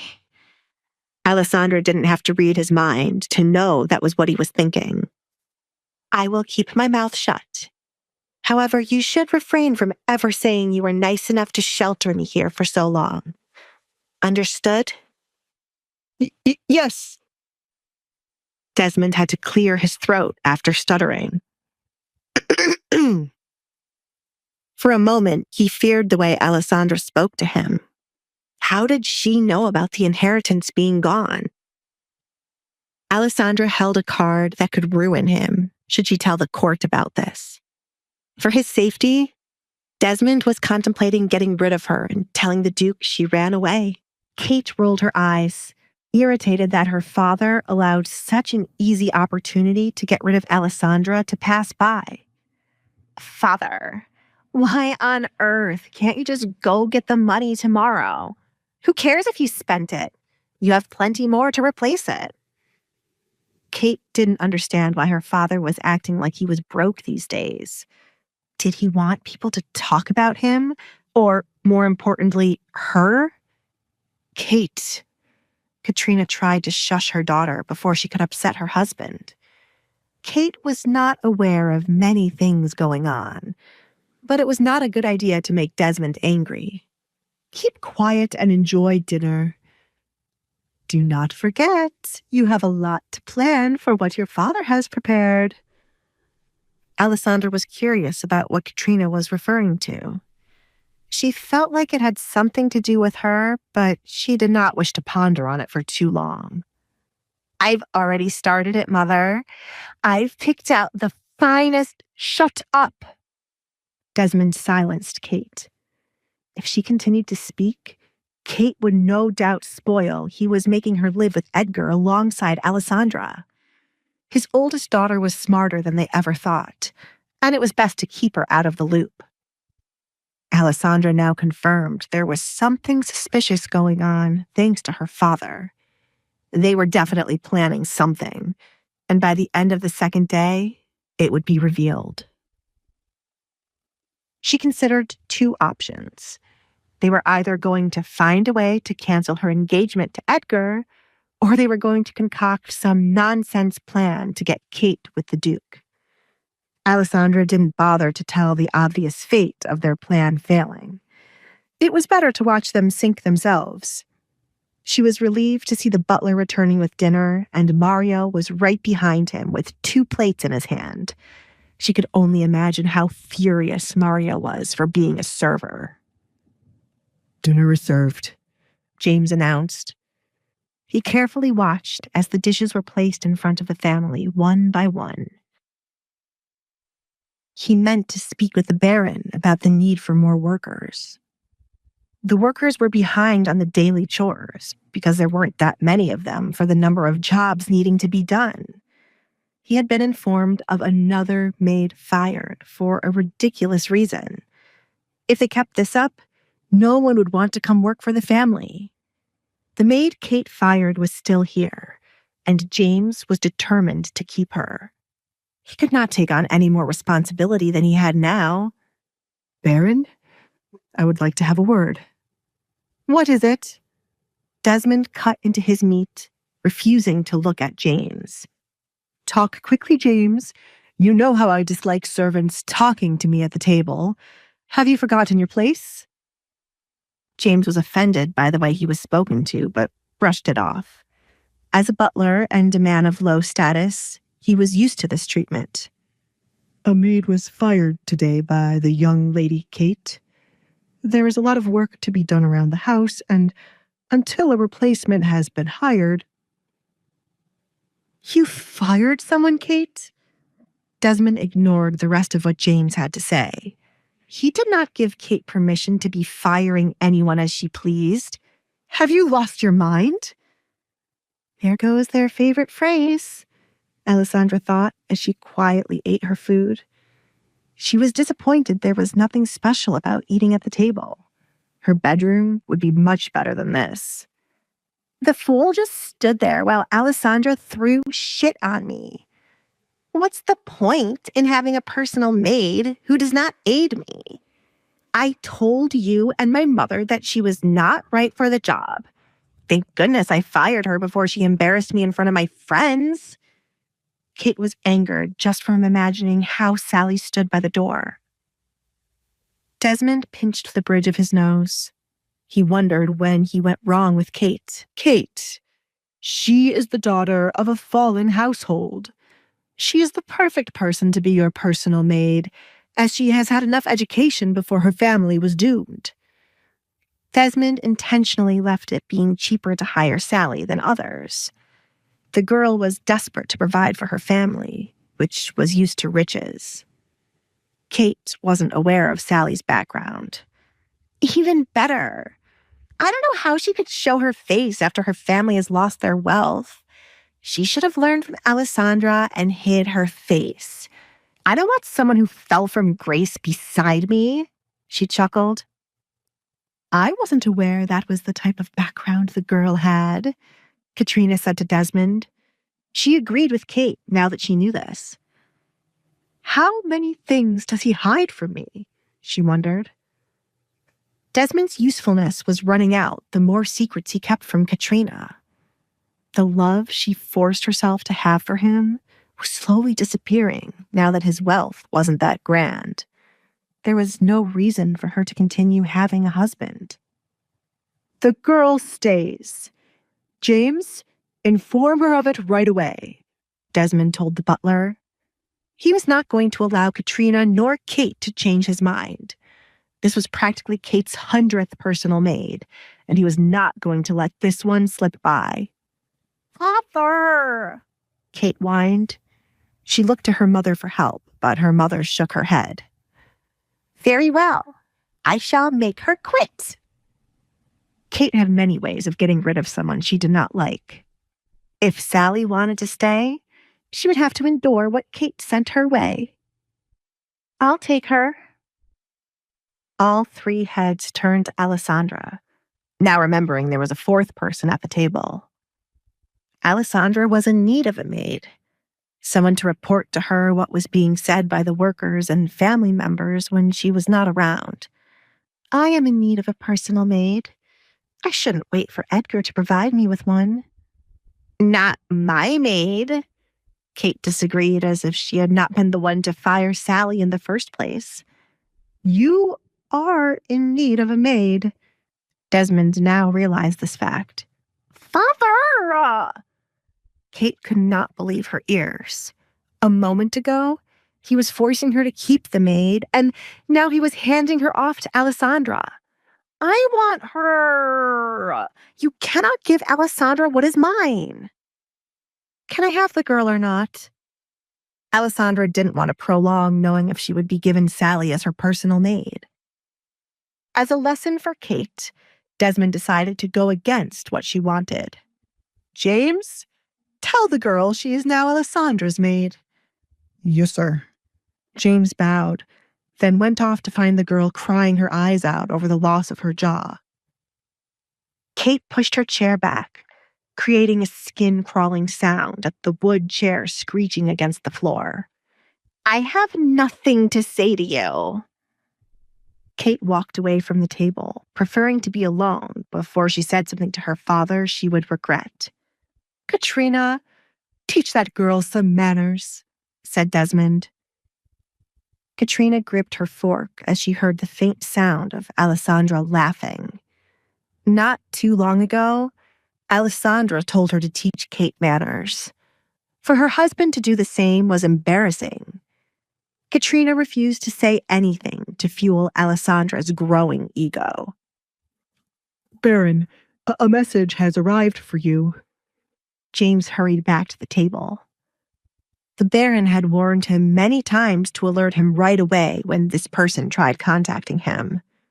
No more interruptions, James, Desmond said as he took an envelope from James. His eyes went wide, and his skin turned pale once he saw the name written across the back of the envelope. The message came from none other than William Lancaster, the man who wanted Alessandra. James, prepare the carriage for my departure. Desmond quickly shoved the note back into the envelope after he read the contents. William was summoning him to talk about Alessandra once again. Carriage? Who is the letter from? Why are you going to someone at a time when you are meant to be eating dinner? Desmond! Katrina's words fell on deaf ears as Desmond stood up to leave. This is more important than dinner. Take care of the house while I'm away. Desmond left the table in a hurry to get to William. Katrina sighed, looking at the food Desmond barely touched on his plate. Kate had left the table, and now her husband, too. She enjoyed having dinner with the two of them, but now it was returned. Katrina glared at the person responsible for dinner being ruined. It is my fault, Alessandra said before Katrina could blame her for the table being so vacant. I can control Kate's feelings to make her leave, and I live a double life as the person who sent my father the letter. I do not need your sarcasm, Katrina spat. Alessandra played with the potato on her plate and said, Your eyes looked to me as the reason dinner was ruined. I thought it was only fitting I tried to make up the most stupid way I could be the one to ruin dinner. This family truly needs to learn to take accountability for their actions. Ha! Katrina scoffed. Never would she have ever imagined getting lessons from Alessandra. Then why are you pushing what happened to your face onto someone else? I never said I wasn't responsible. However, your daughter has a share of the responsibility when it comes to my face, and I will not let her forget it. I hate to ruin dinner further, but I do not wish to waste my time sitting here with you. Good night, Mother. I am not your mother, Katrina gritted her teeth. With Alessandra leaving, she was the only one left at the dinner table. Instead of leaving, Katrina took her knife and fork to start eating.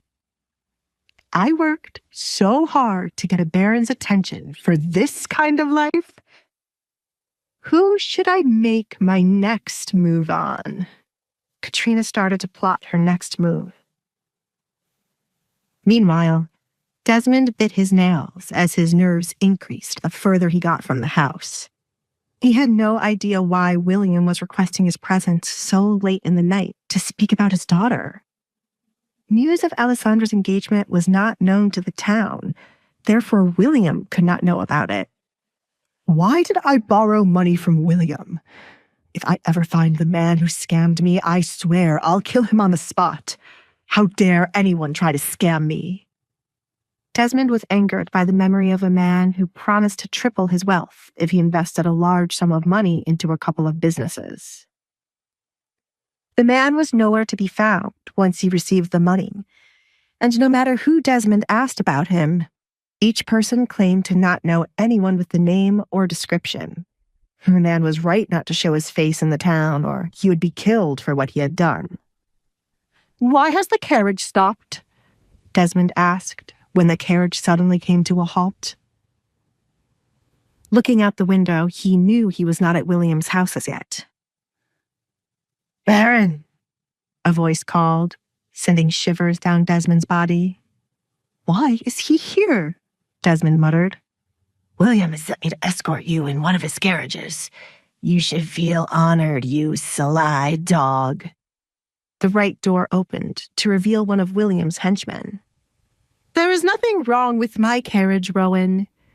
Desmond glared at the man. Rowan was one of William's most trusted servants.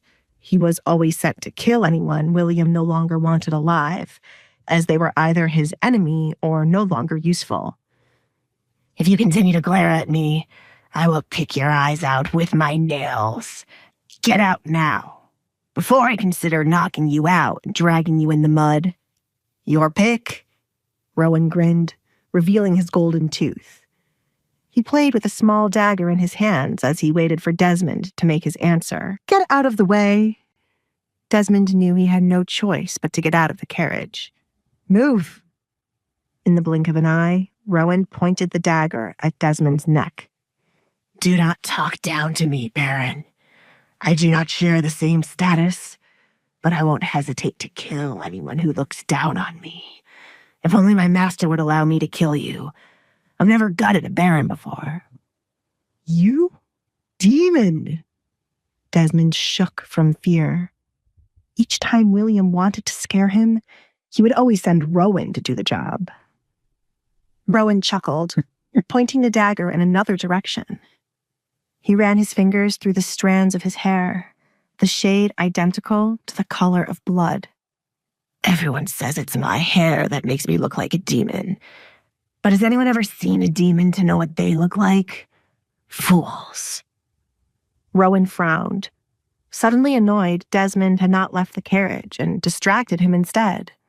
His master wouldn't be too happy if they were late. Without a word, Rowan reached forward to get a handful of Desmond's hair and then pulled him from his seat to the muddy ground. "I told you I would drag you out." "He got mud on my boots." Rowan proceeded to rub his boots into Desmond's clothes to get rid of the mud. Desmond shoved Rowan's shoe away, refusing to be belittled by a murderer. "You cannot treat a baron this way." "This is why my master hates you. You are not only a baron, but also William Lancaster's servant. When he sends for you, your title does not mean anything.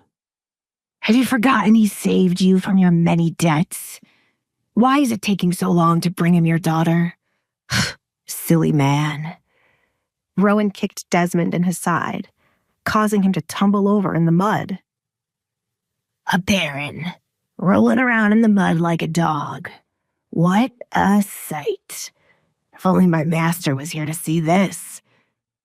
"Get up quickly, or I shall kill you for making us late," Rowan said as he walked back to the carriage he arrived in. He looked up at the man hunched over in front of Desmond's carriage. Rowan used a special dart laced with drugs to send the coachman to sleep. It was important that no one knew William was meeting with Desmond. Desmond balled up fists, tempted to attack Rowan for what he had done, but he knew to be patient. When his deal with William would come to an end, and he would be back on his feet, Desmond would have Rowan's head. "Good things come to those who wait," he reminded himself. This phrase helped Desmond in a time of hardship, and the reward for waiting was so close he could almost taste it. Alessandra marrying William would benefit him, as Desmond had a bright idea to kill his longtime friend after land and money would be placed in Alessandra's name. It wouldn't be too hard for him to snatch them away from Alessandra and place her back into hiding afterward. The problem with the plan was Edgar. Desmond got to his feet. ignoring the mud on the clothes he paid a fortune for. If William desperately wanted Alessandra, he was the perfect tool to use to push Kate into Edgar's arms while Alessandra got married to William instead. Things are suddenly looking up. Desmond smiled, walking up to the carriage William sent for him. He wasn't too happy about sharing it with Rowan, but, as the man said, William ordered Rowan not to kill him. "What took you so long?" Rowan yawned, due to waiting for Desmond for so long. "I will place the blame on you if he asks what happened." Desmond refused to say anything back to Rowan and quietly sat in his seat. Unfortunately, Rowan sat opposite him, where they would be looking at each other. "Why are you smiling at me?" "I can't kill you." "What?" Desmond did not understand what that had to do with his smile. "I get a tingle all over my body not being able to kill you. The feeling makes me smile. Nothing gets me more excited than someone I cannot kill. I keep thinking, what if I kill you and tell my master it was an accident?" "I will be your master's father-in-law. You can never harm me." Desmond believed that was enough to keep him alive. Rowan covered his mouth with his hand to hide a devilish smile. "Is that so? I remember these very words when I killed his first wife's father. Master truly loathed the man." Desmond tried his best to remain calm, refusing to show Rowan the fear he sought after. Just like everyone else, he was aware of William's father-in-law's death, but the family had been secretive about it and claimed it to be from a cold. Desmond had believed the story up until this point. Desmond knew he had done nothing to offend William to the point the man would want him dead. They were longtime friends, for goodness sake, and Desmond was handing William his daughter on a silver platter. "You will eat those words one of these days," Desmond promised the shabby man. "Tell you what, Baron, I'll help you tie me up so you can shove those words down my throat. You should know, I'm a man who enjoys pain." Rowan licked his dry lips. "This conversation is over." Desmond no longer wished to carry on the conversation any further. He knew of Rowan to be a man with sick habits, be it with a man or woman. William was crazy for keeping such a person around, but Desmond had to admit that Rowan was loyal. No one could successfully bribe him to betray William. They couldn't figure out what William had over Rowan's head to make him this loyal.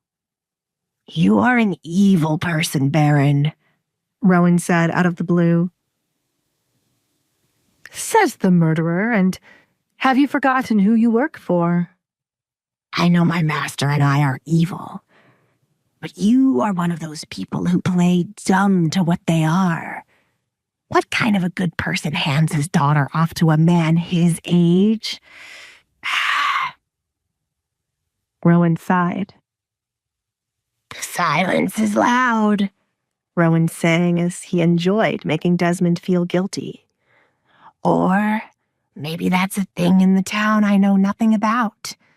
A man like me knows nothing about high society. Do you care to enlighten me if this is a normal thing?" "Are you trying to tell me not to send my daughter to William?" Desmond asked. "Of course not. William wants her. Therefore he shall have her. But I was expecting a father to have principles, you know. Stop looking down on me when you are not a good person, Baron. I kill people, and you trade your daughter for money. We are evil brothers." Rowan chuckled, stomping his feet against the floor as he found himself to be funny. "He's crazy," Desmond concluded. Alessandra was saving their house by becoming William's wife. He was setting her up to be the wife of one of the richest men in the town. Duke Edgar must be playing with her feelings, as Kate was a woman more suited for him. Desmond wouldn't put it past Edgar to propose to Alessandra only to make Kate jealous, and Alessandra fall for his trick. His poor daughter. Home sweet home. Rowan took a deep breath to inhale the air he believed to be sweeter than anywhere else. There's nothing like the Lancaster mansion. He opened the carriage door before the carriage itself stopped. Desmond scurried to the other end, afraid he would fall out of the door.